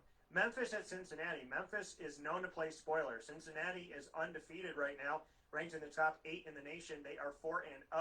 They are playing a Memphis team that is 3-1. Memphis, you would think that they still had Mike Norvell as their head coach doing what they've done as of late. They have one loss this season, and outside of that, they have been rocking it with a new coaching staff. Does Memphis spoil Cincinnati at home, or does Cincinnati continue to push and tell the College Football Playoff Committee that they should be thought of when everything comes to an end this season? If you asked me that question last week, I would have probably told you that Memphis was going to win this game. But after watching what Cincinnati did to SMU, that completely changed my thought process. They are a good football team. I will give that credit where credit's due. So I think they'll beat Memphis. As for the playoff debate, I don't know. I think that's a conversation for another day. It definitely is a conversation that, as long as they keep winning, because unfortunately in the American you have to go undefeated just to be in a conversation, about a conversation, to have a conversation, which I think is disrespectful because I think it's a Power 6 more than a Power 5. And case in point is the way the Pac-12 has looked and the fact that the Big 12 has had issues with defending, and the embarrassing games that Washington has put forward, as well as, the Ohio States of the world and Notre Dame, who's independent, how bad they've looked, and saying, could Cincinnati or UCF be worse than that? Could you score less than 0? So in a college football playoff game, I think Cincinnati and Luke Fickell are definitely making a case. I think people forget that they're in the American because for whatever reason, Cincinnati gets respected. I think sometimes they get more respect than UCF. So, I think Luke Fickell continues to rock it. I'm happy that he's there. I hope he stays there, and I hope he builds a powerhouse there because he's done an incredible job, and I'd love to see that continue. So, with that being said, I'm picking Cincinnati in the game. Although I respect Memphis, what Cincinnati did to another team that plays spoiler in SMU, they beat them 42-13. That was making a big statement. Michigan State at Michigan. Do we pick against Michigan again? A team that continues to rise in the polls. This time they did it because they won. They won. For 3 weeks before, they did it for doing absolutely nothing. Michigan State is not ranked. Does Michigan State bounce back from a loss to Rutgers in the return of Greg Schiano, or does Michigan get a victory, and do we continue to scratch our heads in the Jim Harbaugh era? I would like to say, though, before I get into that, Yeah. that Ohio State and Oklahoma last year lost to two historically great teams. LSU is the best college football team ever. I think we figured out that debate that is true. And Clemson is probably a dynasty since in the last 5-6 years or so between Watson and now Trevor Lawrence. So I don't really say you can blame those two that much because they lost to two historically great programs. Yeah. But back to Michigan State. Rutgers was always at the bottom of the Big Ten. Yeah. When you lose to Rutgers, you lose all my respect. So Michigan State has absolutely no respect for me. Okay. So Michigan is going to absolutely blow out the Spartans. They will cover that 24.5 points and win this game. This is where I believe the conundrum of Michigan State continues. They lost to Rutgers, but I think that in the rivalry with Michigan, they win, which leaves them at 1-1, and a giant question mark finds its way back to the Riddler that is Jim Harbaugh, and the question mark also lands on Michigan State. Who are these two teams at 1-1 after this? Are you telling me you're picking a 24.5 point underdog? I'm picking Michigan State in this game. It's a rivalry game. And rivalry is rivalry. And they have a lot to prove after losing to Rutgers. Michigan took care of Minnesota, but Michigan is one of those teams where, listen, if I'm wrong this week, I might not pick against Michigan the rest of the season for the most part outside of certain teams. Well, I don't necessarily think that's as strong an argument as you're making it out to be. I mean, if Michigan meets Michigan State, it basically proves that Michigan State was not a good team. Well, regardless of what the score is. I look at it like this. If Michigan beats Michigan State, then I say, okay, they're doing what they're supposed to be doing. But then they play Indiana on the road, and I think Indiana's better than they get credit for. They still have to play Penn State, and they still have to play at Ohio State. It's going to be hard for me to pick Michigan in those instances. Against Michigan State, this is a game where Michigan may not be thinking much of their rival. I'm not saying they're not going to be prepared, but they just lost to the basement of the Big Ten. And I think that Michigan State is going to make this a good game. This could be a 31-30 game. I think it's going to be closer than people anticipate it to be. If I'm wrong about Michigan State in this game, then, like I said, outside of the Ohio State games and stuff like maybe in Indiana and a Penn State, maybe I'm looking at Michigan the rest of the way for the most part. But I will pick them to win this game. This will be my jump out on the ledge to see what will happen. I'm either going to fly like Peter Pan or I'm going to have to walk the plank. We'll see where I go in this one. Folks, you heard it here first. Dan Tortora picking a 24.5 point underdog to win. They win this game, I'll be very impressed. I will be. I also picked Indiana, and besides Indiana University and myself, I don't think anybody else picked them. Well, so I'm going to make a pick inside of the Big Ten. I mean, that was at least more realistic. Was it, though? Let's be honest. This is like picking the Jets over the Chiefs. Come on. I don't think that's the case. I think Indiana over Penn State. I think that 97% of people went against me. So, in this case, maybe it's 98 or 99%, but bring it. Like I said, It's an early rivalry game, and if I go against Michigan in this one and it doesn't work out in a big way, then I probably have learned my lesson. But right now, I'm going to give it a shot and see what I could do. Well, based on what you're telling me, I could put $10 down to win 120 if Michigan State wins this game. I'm not going to do that because I'm a smart betting man, and I think that would put it out there. Stupid on my part. No. But hey, I mean, if you want to take your chance. I don't blame you. I'm taking a shot. You give it a shot. I'm taking a shot. Maybe I'll have to take a huge underdog this week and see if they win. Yeah, I'm taking a shot on Michigan State. Kansas State, who is ranked up against West Virginia in West Virginia. West Virginia just lost to Texas Tech. I had Texas Tech in this game coming off of their bye week. What are your thoughts on this one? I think this one, it's going to be a solid game.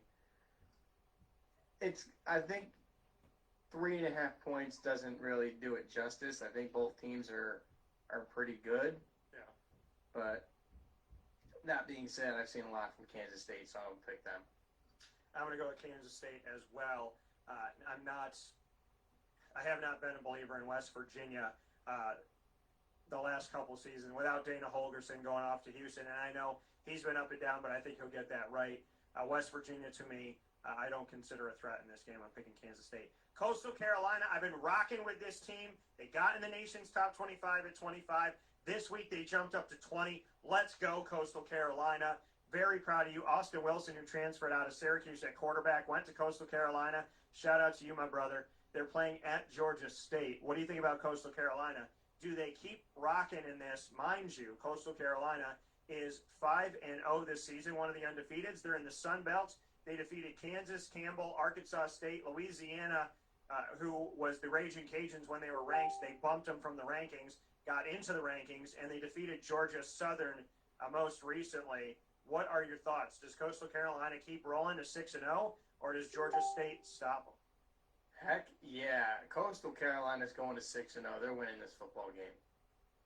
I'm going with Coastal Carolina as well, right until the wheels fall off. So I got them on the road over Georgia State. Iowa State, number 23 in the nation, at Kansas, who everybody in the Big 12 likes to beat up on.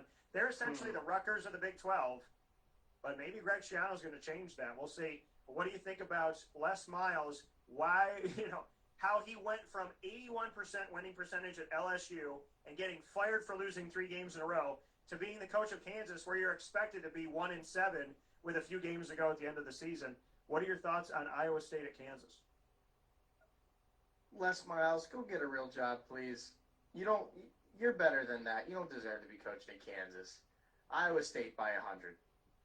I like that.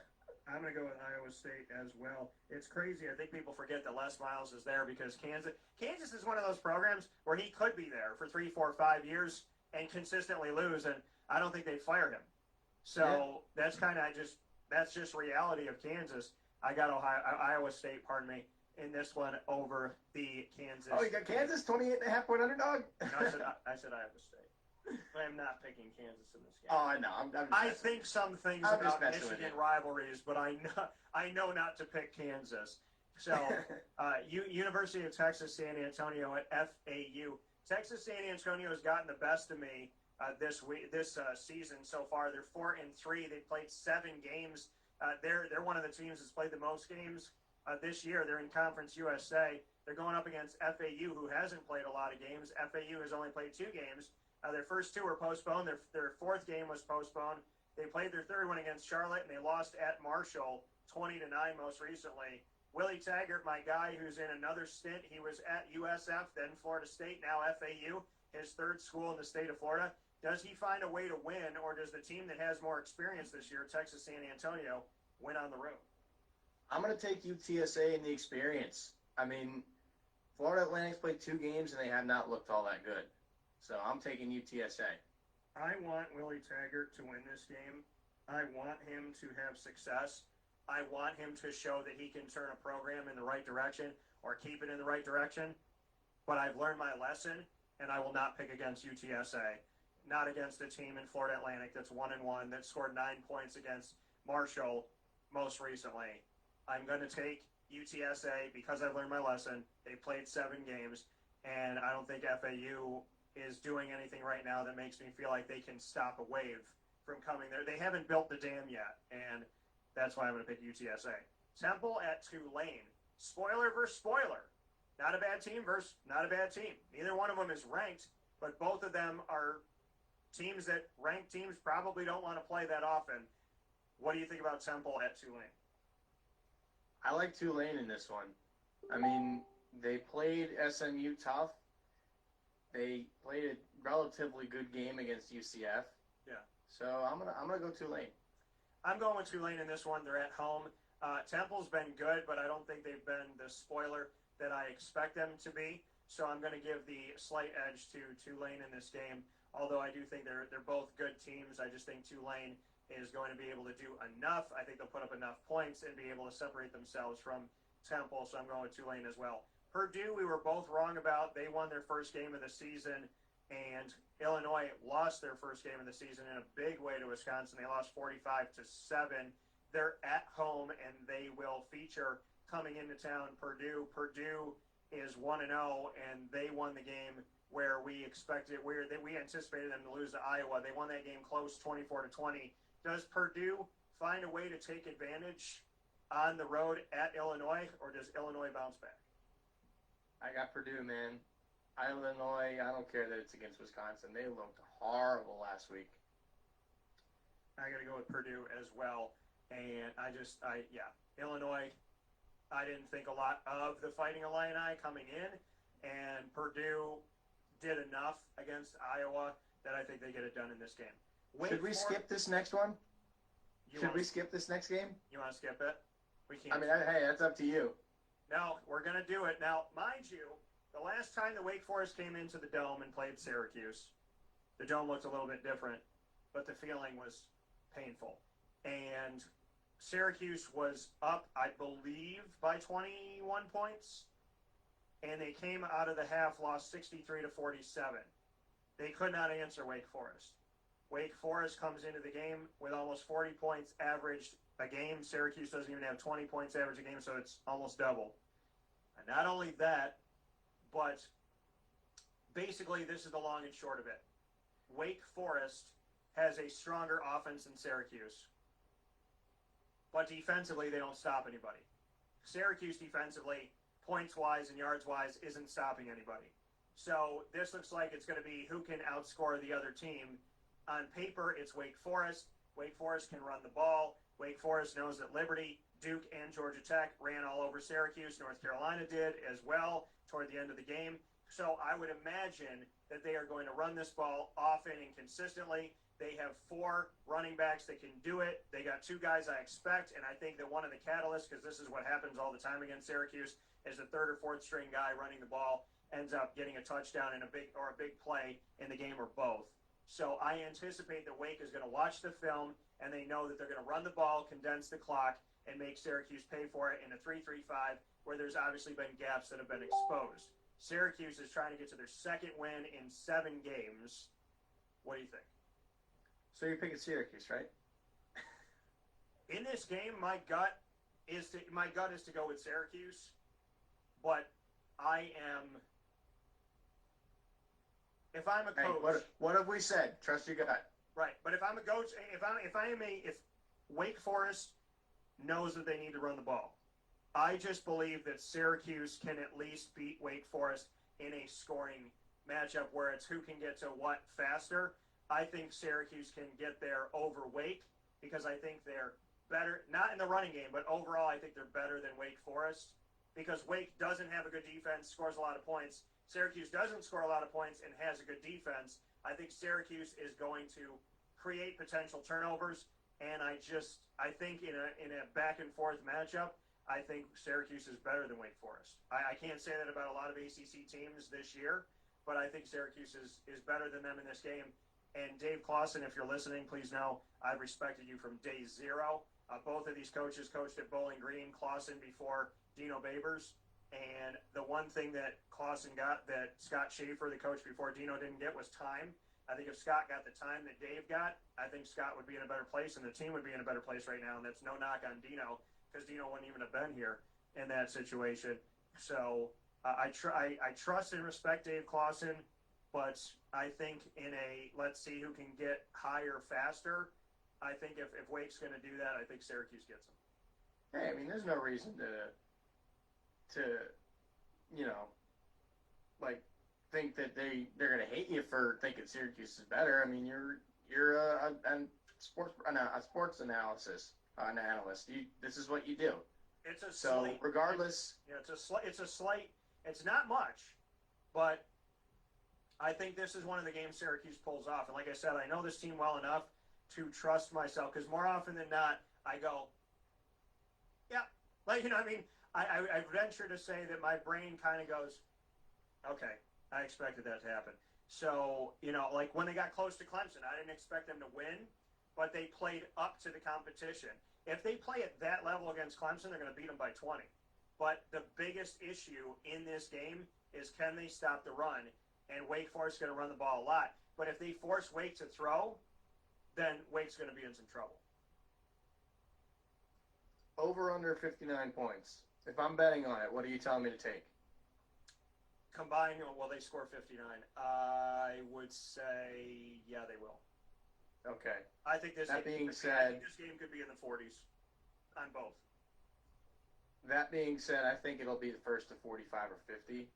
Yeah. Somewhere in there. 48. I'll go against you. I'll take Wake Forest. Okay. So, I'm going with You want to hear crazy over-under, though? How about our next game? It's UCF and Houston. The over-under is 83. 83 points is the over-under. Well, I think that this game is going to be. I think this game is going to be 50, 52. I'm gonna say comfortably the end score of this game is going to be somewhere in the realm of 56 to 45. That is such a joke. Like, do these schools just not play defense? Like, is that the problem? The thing is, I think there could be special teams touchdowns. I think there could be defensive moments.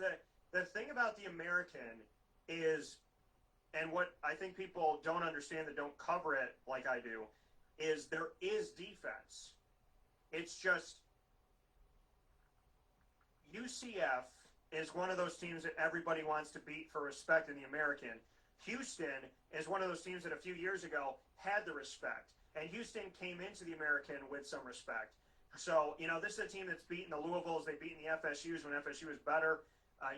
This is a team that is not a slouch. So I think that when you look, and remember, De'Ara King was here before he was in Miami. So I think that when Houston plays UCF and we see the score go high, it's easy to think there was no defense, but I think that there are going to be turnovers that could create more offensive possessions. My thing is they're just two offenses that are going to click. I think that Dana Holgorsen is turning Houston back in the right direction because they were there with Tom Herman, then it dropped off a little bit when the offensive coordinator was elevated and he wasn't there long. And now that Dana Holgorsen is back in Houston and this is his second season there, and you don't have an embattled De'Ara King and a wide receiver that didn't necessarily want to be there that sat out last year. I think that, in my opinion, Houston is on their way back up, and they know they have to score, and they can. But to say that because SMU scores a lot, or Memphis scores a lot, or UCF scores a lot, or Houston scores a lot, that there's no defense, I think is not a fair representation of what the American is. I think with UCF, they have to know that you have to score. You have to score a lot. Yeah, I mean, well, that's part of the reason why I asked the question because I mean, obviously you cover the AAC more than I do, obviously. And UCF does play, and not to interrupt, and I apologize. UCF does a lot defensively to keep them. They do enough to keep themselves in games, and so I think in these games, because of big plays breaking open, this is where we see these moments happen. So ultimately, I won't say it. I'm going to let you do yours first. But I think that ultimately, it's not a fair assessment to say there's not defense in the American because it's not true. but Houston knows what they have to do to UCF, and I think that's why this game is going to be at least a combined 90 points. Now, am I reading this right that UCF is averaging almost 650 yards of offense per game? That's a normal. Am I reading that right? 650, 700. It's not abnormal to see what they can do. They get up and down the field pretty damn well. That's absurd. Yeah. I'll tell you that right now. They're also allowing almost 500 yards. So clearly their defense isn't good. And you all know me. I don't like UCF because of their attitude towards the rest of the, and disrespect towards the rest of the teams in the state of Florida that are significantly better than they are. That being said, I am taking Houston, and I do, like I said, I do think this will be another shootout.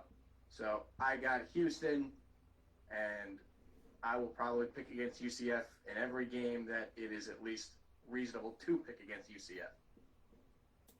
So, yeah, this one is tough for me because I know that UCF needs this win. Not that Houston doesn't, but I know that UCF is 3-2, which is uncharacteristic of them. They lost 2 in a row. They just defeated Tulane 51-34, and I know that they, obviously, again, I know that they could score. So knowing that UCF can do that, I love that Houston's becoming a more formidable opponent again. I like that they're rising again. Their first 3 weeks were postponed, which stinks. They put up 37 on Navy. They put up 26 against BYU, who's a good team. BYU's independent, and if I had to choose right now, if I was Commissioner Mike Oresco, who I'm very close with, of the AAC, if I had to choose which team was going to be the 12th team in the American, I would be choosing between Buffalo and BYU. And I would take BYU, and it shouldn't even be a question. Well, I don't even know why you consider Buffalo with how good BYU is. I consider Buffalo because of men's and women's basketball and football. I consider Buffalo because of their recruiting. I consider Buffalo because it's a New York team and that's a good market. I consider Buffalo because there's the notion that BYU may not have been interested.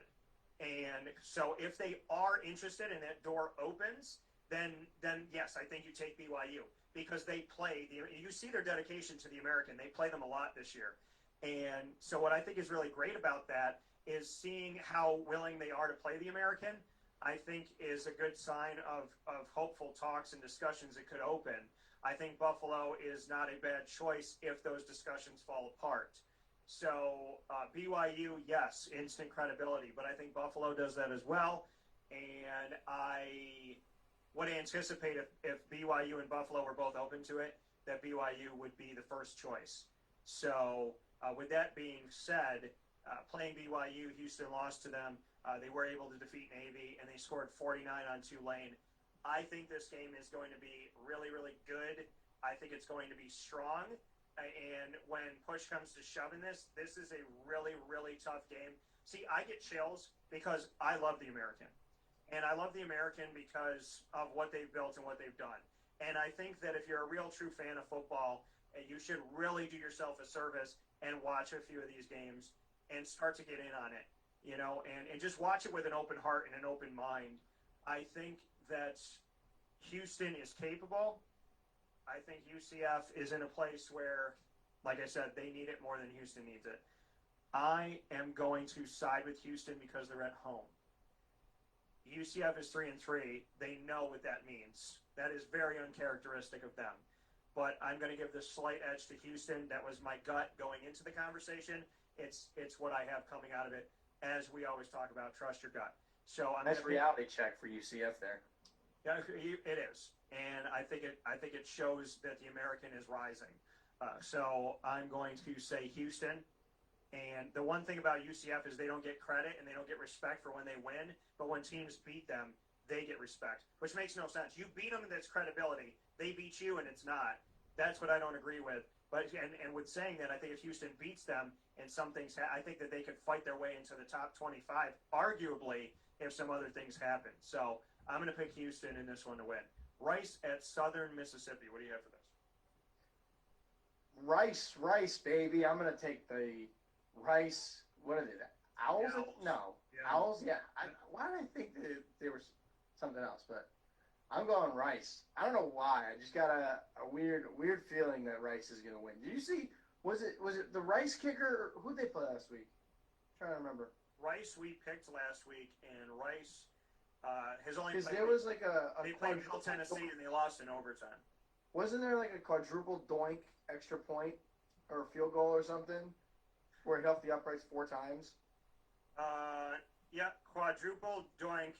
That's it's actually That's Rice crazy, missed a man. potential winning field goal as it hit. I don't even know how you do this, but yeah, it hit the goalpost. That's why you got to pick. I'm gonna pick Rice just for that.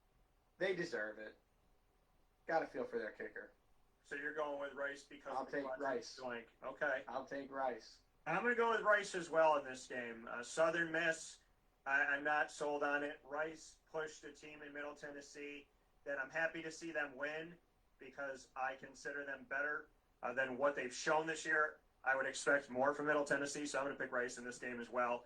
And, a quadruple doink, I don't know how that happens twice.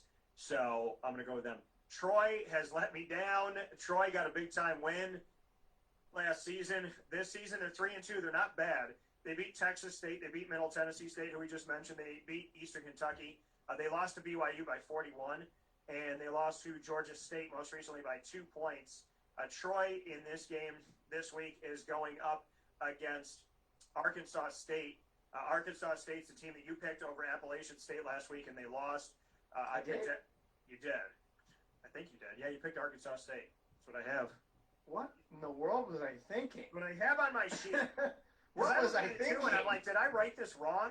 But I honestly thought I picked Appalachian State. I really did. So what?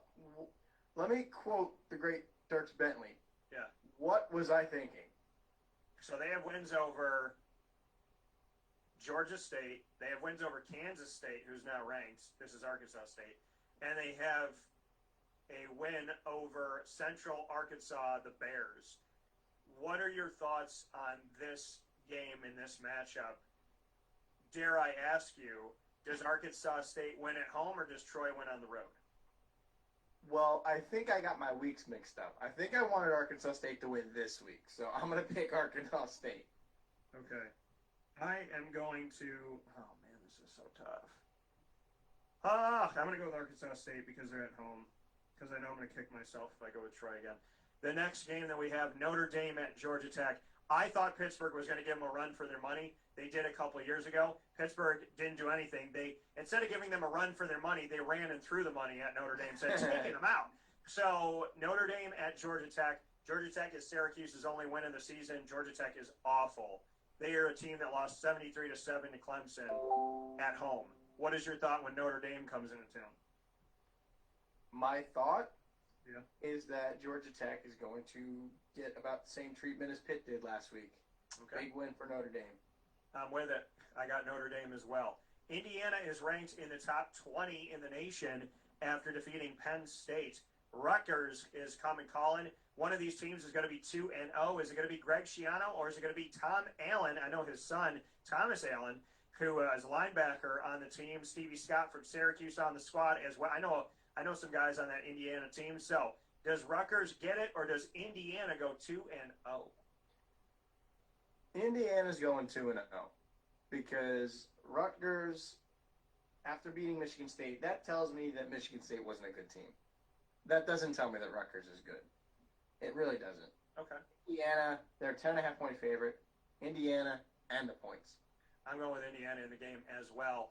I am very excited. I thought that with Stevie being there that they could start to boost and get up here a little bit. Stevie had over 1,100 yards, set a record for true freshman running backs at Indiana. 1,137 yards is the most yards ever gained from scrimmage by a running back in Indiana history on the ground. Shout out to you, brother. And coming from my alma mater of CBA in my hometown of Syracuse, I got Indiana at this one. But I'm going to be keeping a close eye on Greg Schiano to see how many wins he gets in his return this season.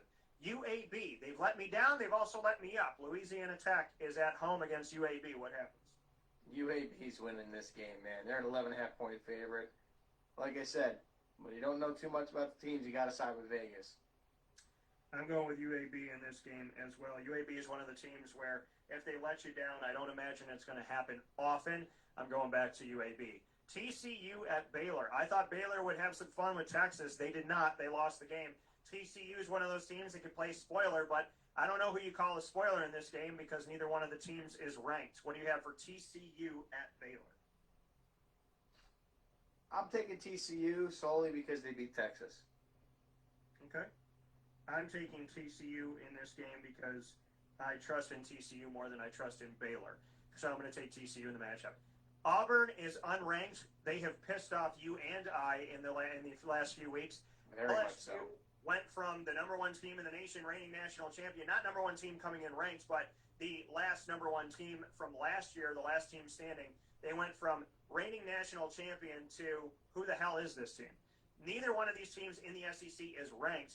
Auburn's had some good moments. LSU is trying to find their footing. Auburn is trying to figure out who the heck they are. When we pick against them, they win. When we pick for them, they lose. What are we picking in this one? I'm conflicted here. Do I say go Tigers or do I say Go Tigers. I don't know. Worried. I'm very confused here. Yeah. I don't know. I mean, it's still tough for me to pick against LSU. Man, yeah. That team was so good last year. I know they lost so many guys. I don't think that their fans should be calling for Coach O's head because that team last year was historically great. So considering he lost that entire team, he can't really get on him too much. So I'm going to go ahead and say Go Tigers. Go LSU Tigers. Yeah, I'm going to go with LSU in this one too. If I am wrong in this one with Auburn, I'm probably going to be wrong all season long. Because Auburn is one of those teams where you just don't know. Like, one year you think they're going to be good, and they stink, and they're unranked. Another year you're going like, and they're fifth in the country. So Auburn is one of those enigmas, and they've continued to be. I think LSU gets the win. If LSU does not win this game, that's going to be tough. Their only wins this season are at Vanderbilt and home against South Carolina. They lost to Mississippi State, who hasn't done well since then, like you alluded to in Mike Leach's first year there. And they lost to Missouri, who was unranked 45-41, and they didn't get to play Florida yet because that game was postponed. Probably good for LSU because if they played Florida at that time, God only knows. Either it was going to ignite them or it was going to expose them more. North shot picking LSU. Florida, too. Yeah, absolutely. Considering how bad that defense has been and all their COVID cases, you have no idea. When we get to that game, I got a lot to say. You have no idea what to expect in that one. That's very true. Northwestern and Iowa. We both went with Northwestern last week. They pulled it off. Iowa lost against Purdue when we thought that they would win. What do we have for this? I got to go Iowa, man. Northwestern's been outside of Rutgers. They've been the cellar dwellers in the Big Ten. Iowa, they've been a good team for a long time. So I got to go with the Iowa Hawkeyes here. I'm going with Northwestern. I'm going with the Wildcats. I'm picking them in this one. Iowa let me down last week. I'm going to go with Northwestern on the road to make a push. I remember when Northwestern played Syracuse a few seasons back and got the dub, and that was a surprising moment. Northwestern in the Big Ten, people forget about that. I think they get the victory in this game. Oklahoma State, this is just disrespectful, in my opinion, that they're ranked in the top 6 in the nation. A team that almost lost to Tulsa, and Tulsa gets no respect. Again, and then Oklahoma State, it's like, okay, so what have you done that's made you so special that you're number 6th in the country? Let's look at what they've done up to this point. They are 4-0 this season. They beat Tulsa, barely. They beat West Virginia, not that good. They blew out Kansas, not good at all. They barely beat Iowa State, who was ranked 24-21 by a field goal. I'm not sold on Oklahoma State. I mean, if they were 21st in the country, I'd be okay with that. If they were, I don't know, 17, maybe I'd be okay with that. But putting them in the top 6, I don't have them in the top 10. They're playing Texas, who's unranked. Who wins this game, Texas or Oklahoma State? The only joke here is the fact that they're only a 3.5-point favorite. Really. I'm looking at these numbers right now. They are a good football team. Yeah. West Virginia's a good team. You can't really scoff at that win. And then they beat Iowa State, another very good team. So they're scoring the ball. Yeah. They're not allowing points. They've allowed 12 points per game. That's not like Big 12 teams to play defense. Yeah. For that reason, take Oklahoma State and take the 3 points. Please take the points. I am going to pick Oklahoma State because they're playing Texas. I just don't think they're the sixth best team in the nation. I think that that's way too high, at least right now. Until they prove me otherwise, I wouldn't put them there if I was voting in this. So you get Texas, who's unranked. You get the victory. I don't think it says a ton about why you're ranked sixth in the nation, but you know, if you were 12th, 13th, maybe that would make sense. I just don't see it rank-wise, but I do think they win. Ole Miss at Vanderbilt. Ole Miss has been all over the place. Vandy is a team that you're supposed to beat in the SEC. What happens in this one? You're really right. Ole Miss has really been everywhere. I don't really know how to judge this team. I mean, I saw them in week 1 against Florida, and I thought their offense was elite. Matt Corral on that team is really good. They're averaging well over 500 yards per game. Yeah. Then I look at their defense. They're allowing more yards than they're gaining. They're allowing 45 points a game. That being said, Vanderbilt is scoring 8 points per game. And their defense is allowing 33 points. If you're in the SEC, you better beat Vanderbilt. Ole Miss by a whole lot. If Vanderbilt somehow wins this game, I feel like people go from loving Lane Kiffin at Ole Miss in his first season to calling for his head on a stick. Yep. I'm going for Ole Miss in this one. I don't see how you lose to Vanderbilt, but Ole Miss, you have shown me so many things I don't understand. So we'll see where we go from here. But I'm going to give you the edge because I know you can score 50, and I don't trust Vanderbilt to score 17. So that's the difference. Appalachian State at Louisiana Monroe. What do you have for this? I'm going to do what apparently I didn't do last week and I should have done last week. App State by a whole lot. Yeah, I'm going with App State in this one as well. They're one of those teams where they switch coaches and they still are dangerous. I'm going with them on the road. Virginia Tech at Louisville. Louisville is a pain in the tush when they're playing at home in Kentucky. FSU found that out this past week. Virginia Tech got beat by Wake Forest, and they went from 19th in the nation to now no longer ranked in either one of the polls.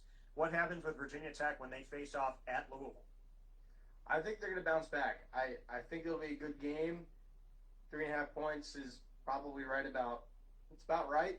Yeah. So I'll take Virginia Tech. It's going to be a one-score game, though. Very close. I think that because Louisville is at home, I'm going to give them the slight edge in this one. For whatever reason, they could be 1-5, and I know well enough when Syracuse plays them in Louisville, they're 1-5 and they're winning the game by 30. So I don't think it'll be by 30 in this matchup, but I do think that they'll do enough to handle Virginia Tech when they are at home in Louisville, Kentucky. I'm going to pick Louisville in this one. Boise State at Air Force. Air Force had a terrible showing last week. Boise State is in the nation's top 25 once again, as they just got kicked off with the Mountain West. What do you think about this one? Where Boise State belongs, by the way, and they are going to beat up on Air Force. I hate to do it to the military academies, but these guys are going to college to be athletes. These guys go to college to serve their country, which nothing but respect for those guys. Yeah. But gotta go with Boise State. Listen, you do not have to defending the Smurf turf. I'm going with Boise. Even though they're not going to be on the Smurf turf this week, when it comes to Boise State, I rock with them more often than not, and I'm going to rock with them in this one as well. They are the UCF of old, the team that kept banging on the door saying, let us have at least a chance to show what we can do. And Boise State was given a share of the championship when they went undefeated, and there was the BCS still going on. Boise State would probably tell you that's not good enough. They wanted to play in the game. They're a team that continues to knock on the door. They're typically the team that's repping the Mountain West in the top 25, and they're doing it again. I am going with Boise State as well. Let me say, though, that Boise State team, I believe there were two other undefeated teams that year. I'm actually looking for that right now. Their undefeated season was. Where are you? I think they went 14-0. Yeah, they did. I'm trying to remember which year it was. I think it's 2006. Yes, 2006. I believe there were two other teams ahead of them. They were 13-0 that year. Yeah. Let me look this up. They won in overtime. 2006 Passed the national ball championship. over Oklahoma.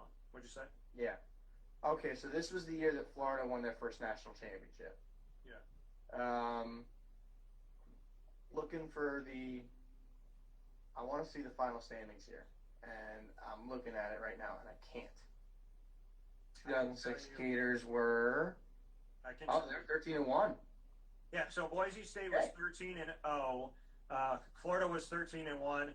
Ohio State 12-1.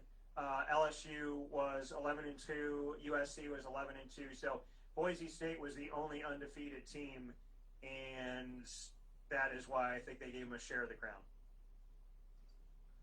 Understood. Yeah. I guess. Rutgers was also ranked that year. California was ranked that year. Arkansas was ranked that year. Oregon State, TCU. Georgia was at the bottom with Penn State and Tennessee rounding out the top 25 in the AP that year in the final rankings, mind you. So a very different year from what we see in 2020 and the last couple of years. Boise State was 5th, and they gave them a share of the title in that one. Maybe TCU was the one that I was thinking of, that they were undefeated and were 3rd. Yeah, and I don't think they were. I think Boise State's the only one that's ever been given a share of the title outside of the fact that the NCAA recognized UCF a few years ago as the body. So when people say UCF called themselves a champion, the NCAA record books call them a champion. So it's not UCF. I still it's don't also buy it. not the first school to call themselves a champion, but with all due respect, the NCAA has that in the book. It's not UCF's book, it's the NCAA book. That was 3 years ago now, right? I think. So they went 25-0 before they lost. So last year. So that was. And that was the year that they beat Auburn. Yeah, so it was 2 years ago. So it was a few years back. Yeah. Because they beat Auburn and then they lost to LSU last year. Yeah. So yeah. No, I'm sorry. Then it was 3 years ago. Yeah. Because they lost to LSU 2 years ago, and then Auburn. Okay, so it was 3 years ago. That is right. So yeah. Not taking anything away from them. They were a good team that year, but they. Very good. Who was it? Was that a Bama championship year? Yeah, it was Alabama and Georgia, but mind you, That's UCF right. beat Auburn, and Auburn was the only team in the country to beat Georgia and Alabama. So the notion of if UCF beat the team that beat the two teams that played in the championship, then that was probably went into the reasoning as well. But my thing though is that Alabama team played Auburn in the Iron Bowl, and Auburn, regardless of how good or bad they are, or how good or bad Bama is, that's always a good game. Yeah. And either team can win. Yeah. So the fact that Auburn beat Bama doesn't really tell me that much. So I personally think that they would have gotten smoked by Alabama. But that's just me. Yes. I think they would have gotten smoked by Alabama. I think UCF would give anybody a fight. I think the Alabamas and the Clemsons of the world are in their own world. I think Clemson above Alabama this year and the SEC. But I would say that there's a reason why certain teams don't play UCF. And UCF will play to the moment. And even in the games where UCF loses, they're going to play you to the last couple possessions, if not the last second of the game. Well, I think they would have made it interesting against Alabama. Certain teams made UCF the offer, and UCF turned it down, so don't blame us. Florida, yeah, man, listen. If there was truth to that in its entirety, then yes, they should have taken it. I understand wanting to have a home that's equal, but I believe the AD. So no, that's all I have to say about it. No. Well, if they get the chance again, they need to take it. Mississippi State at Alabama. What do you have Bama, next. I already wrote it down for the vote. Bama. So I'm with it. New Mexico at San Jose State. San Jose State got the best of Air Force. What do you have for this one? I mean, another one. Got to side with Vegas. 13.5-point favorites. I'm going San Jose State. I'm going to go with San Jose State because I did not anticipate that they would do what they did to Air Force. So I'm going to give them an edge in this one over New Mexico. The Lobos are okay, I guess. They haven't played a game this season yet. So they had their game against Colorado State canceled. We'll see what they can do here. The San Jose State at New Mexico game was relocated to San Jose. So this was actually supposed to be a home game for New Mexico, and now they have to play on the road. And that's unfortunate because they went from having the advantage to not having the advantage. Whether there's fans or not in the stands, it's playing at home in your own facilities or playing away from home. I'm going to give the edge to San Jose in that. Charlotte at Duke. Charlotte trying to play these ACC teams that aren't too far away from them. Charlotte's had some issue with getting games off the ground due to COVID-19 this year. God bless. Hopefully we will be through this and we're trending up and only trend up from here. I pray that nobody else dies, and I also pray that nobody else contracts the virus. Please be smart, be good, and above all things, God, lead us through this tunnel. I see the light at the end of it. I always do because that's what my faith is. My faith is that light. So I pray and I hope that we will get there. With that being, we will. With that being said, Boy, do I hope so. We will. Charlotte is 2-2. They were supposed to play North Carolina. That didn't happen. They were supposed to play FIU, who's had issue this year. They were supposed to play Georgia State. That did not happen. And so they lost to Appalachian State, lost to FAU, both on the road, beat North Texas on the road. They've only played one home game, and that was at UTEP. They won that game after UTEP and Charlotte had games postponed the week before. Now they're on the road at Duke. They've only had, like I said, one home game this season because two of their home games were postponed. What happens when they play Duke? Does Duke get it done? As Duke Normally, Syracuse running the ball, or does Charlotte find a way to make Duke look like the team that they looked like to start the season, which was not great? Duke was 0-4 to start the year. Typically, I tell Duke to stick to basketball, but not this week. I think Duke's winning this game. I really want to pick Charlotte. I really do. Because I don't trust Duke in this game. But I know Duke's running game. I've seen it firsthand, and I'm going to give Duke the edge in this one. Ohio State at Penn State. What do you have for this? I'm glad you gave me the floor. This is easily the game of the week. It's not even remotely close. I will say this, though. Do you remember what happened the last time that a Penn State team who was being looked down upon played Ohio State at Beaver Stadium? You remember what happened at the end of that game? I know that Penn State can never be counted out, and I think it's one of the most dangerous things to do. I think it is, too. And for those of you that don't know, Penn State blocked a field goal, brought it back to the house, and upset Ohio State. Yeah. That was the year they went, I believe, 11-2 or 12-2, won the Big Ten, and was left out of the playoff. Are you talking about 2000? You're talking about 2000 and oh no, that's not right. That's not that year. 17, I believe. No, because 2018 Ohio State won. So and they also 2017. So in 2017, when we look at that record, that's when they defeated Penn State, who was number 2 in the nation, 39-38. Finished the season 11-2, and then went on to the postseason and beat USC in the Cotton Bowl 24-7, and finished the year 12-2, 8-1 in conference play. Oh no, I'm sorry. I'm looking at this wrong. That's Ohio State beating Penn State.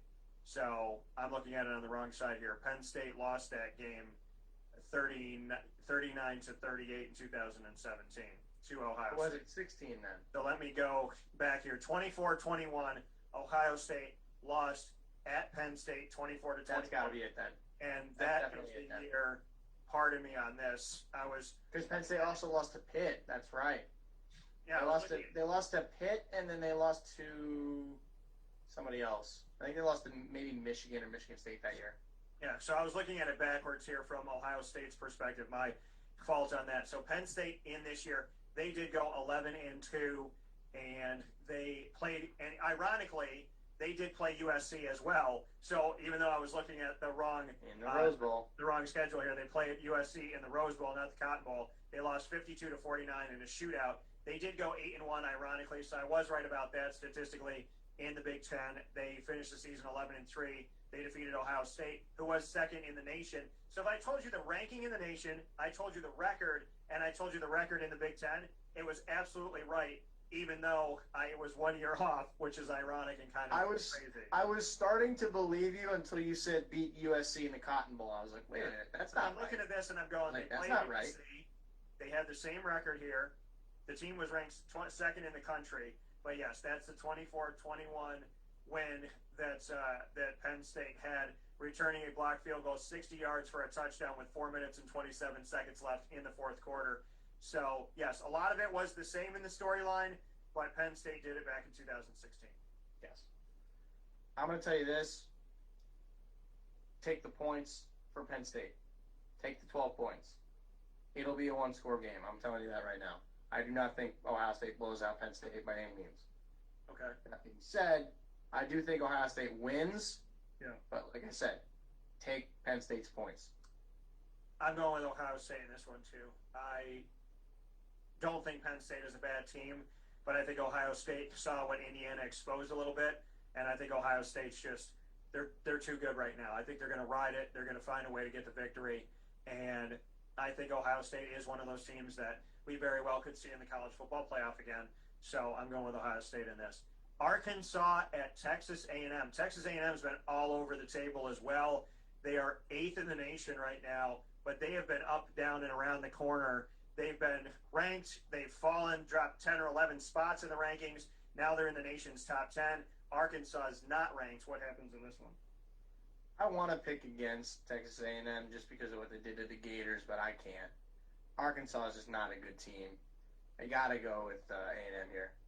Yeah, I'm going with Texas A&M in this matchup as well. I think they're going to find a way to get it done, and I'm not too concerned about it. This, I give you the floor proudly. Missouri at Florida. Florida has waited a year and a half to have a game. They now have one, so they will play here, hopefully, God willing, at 7:30 p.m. Eastern Time on Halloween this coming Saturday on the SEC Network against unranked Missouri. Unranked Missouri has played spoiler before this season. What's going to happen when they go to Florida to Gainesville? I have absolutely no idea. And I am 100% serious. I have no idea what to expect. There are 30 guys that have tested positive. Yeah. I don't know who's playing and who's not. Yeah. The only person that I am pretty sure is playing, because he had a press conference on Tuesday, I think, is Kyle Trask. That's the only guy that I'm pretty sure is playing. Other than that, I don't know if Kyle Pitts is playing. I don't know if Damian Pierce is playing. I don't know if Malik Davis is playing. I don't know if Copeland is playing. I have no idea who is playing in this game. I am obviously picking the Gators. Yeah. But I'm going to tell you right now, I won't be shocked if they lose, because I don't know what in the world to expect from this team. I really don't. I'm going to pick Florida in this one, but I would not be surprised if they lost to Missouri, which is really unfortunate to say. But I'm going to say, in my beautiful, loving send-off to not only to Brendan Murphy, but to Papa Joe, go Gators. So I'm gonna send them some love, and maybe I'll rock my Gator shirt that day. So we'll see. We'll see how I feel. Gotta do the Gator chop In a moment. Gotta do it. I'm picking. I'll give you some of that. Take the points for Missouri, by the way. They're 13-point underdogs. Take the points. But I'm going to go with Florida in this one, although I think Missouri might make this uncomfortable. Navy at SMU. Navy could play spoiler. SMU still in the nation's top 25. What happens? I'm sorry, Navy. I love picking you every week, but I got to go SMU. They're a good team. They belong in the top 25. Yeah, and I'm going to go with SMU as well. I think they bounce back and find a way to get it done. Navy is not ranked. Not that I don't think Navy can be ranked, but SMU, I just don't see them losing again this week. I think they do too much. I think they could score, and Navy struggles to score sometimes. So I'm going to give it to SMU. North Carolina at Virginia. North Carolina is still in the nation's top 25. They're 15th. What do you think about this one? UNC blowout. Virginia's only win is over Duke. North Carolina by 50. I got Take North points. Carolina. I got North Carolina in this game as well. Virginia has not. They've been trending up under Bronco Mendenhall, but this is kind of a little stutter in the moment. It's kind of a, kind of when you hit the TV, check the antennas and make sure that you can get a clear picture. We don't have a clear picture of who Virginia is this year. I got North Carolina. Oklahoma at Texas Tech. Oklahoma's barely in the nation's top 25. And when we look at Oklahoma right now, they defeated their first game of the season. They played the Missouri State Bears and won that game. Raise your hand if you knew that was a team. Thank you all. So I love when we say that too, because people are like listening in their cars and you're like, and then they realize that I got them, right? Because they're like, I'm raising my hand. They know I can't. But if you say to people, raise your hand on the radio, they will, even when you can't see them. And it doesn't hit them until after because it's a reflex. It's like Simon Says when I'm like, I didn't say Simon Says. So they lost to Kansas State. They lost to Iowa State, who are both ranked now. They defeated Texas, who's not ranked now. And they defeated TCU in a big-time game, 33-14. Texas Tech, on the other side of things, they played Texas all the way to the bitter end of one of their games. Oklahoma's 3-2. Texas Tech is 2-3. They lost 3 in a row after winning their first game of the season against Houston Baptist. They went on to play Texas in a shootout, 63-56. Lost at Kansas State and lost at Iowa State. So you look at these two teams and you say, okay, these teams are going up against similar teams. They defeated West Virginia recently here. Texas Tech is trying to trend upward. They lost to Kansas State, lost to Iowa State. Oklahoma, as I had stated earlier, when they played those similar opponents of Kansas State and Iowa State, they lost to them as well. So these teams, I think, are more evenly matched than you think. If Texas Tech wins, then they'll have the same record of 3-3, both in the Big 12. What happens in this game? Take Texas Tech with the points, but I'm picking Oklahoma to win. I am going with Texas Tech again. I'm riding my hot hand. I trusted them last week when you picked West Virginia. They're at home in this game. I'm going with Texas Tech. And if they can get this done, then I owe somebody a sandwich. So I'm going to go with Texas Tech in this game. Louisiana at Texas State. Thoughts on this one? I don't really have that many thoughts on this one. Texas State's 1-6. So I'm taking Louisiana. The thing about Texas State and Louisiana, Louisiana was ranked in the nation's top 25. Texas State's one of those teams that I don't think I picked this year, and I'm going to keep that theme, and I'm going to pick Louisiana in this game. A couple more games to go. San Diego State at Utah State, second game of the season. What do you have for this one? I picked San Diego State last week from what I recall, and I'm going to pick them again. They're 7.5-point favorite, siding with Vegas, San Diego State. I'm going to go with San Diego State. I picked them last week as well, and I'm going to rock with them in this one. Even though Utah State's at home, I'm going to go with them in this matchup. Western Kentucky at BYU. This is a game to stay up for, folks. It's going to end probably at 1 a.m. It's going to start at 10:15 p.m. Eastern Time. Probably going to end at 1 o'clock in the morning. ESPN has Western Kentucky at just outside of the top 10, and they're probably going to get into the top 10 sometime soon. BYU, what do you have for this one? Well, they really only need one top 10 team to lose before they can hop into the top 10. I'll be up. I can't say I'll be watching the game, but I'll definitely be up. BYU by a whole lot. I got BYU in this one as well. Nevada at UNLV. What do you have when Nevada and UNLV play against each other?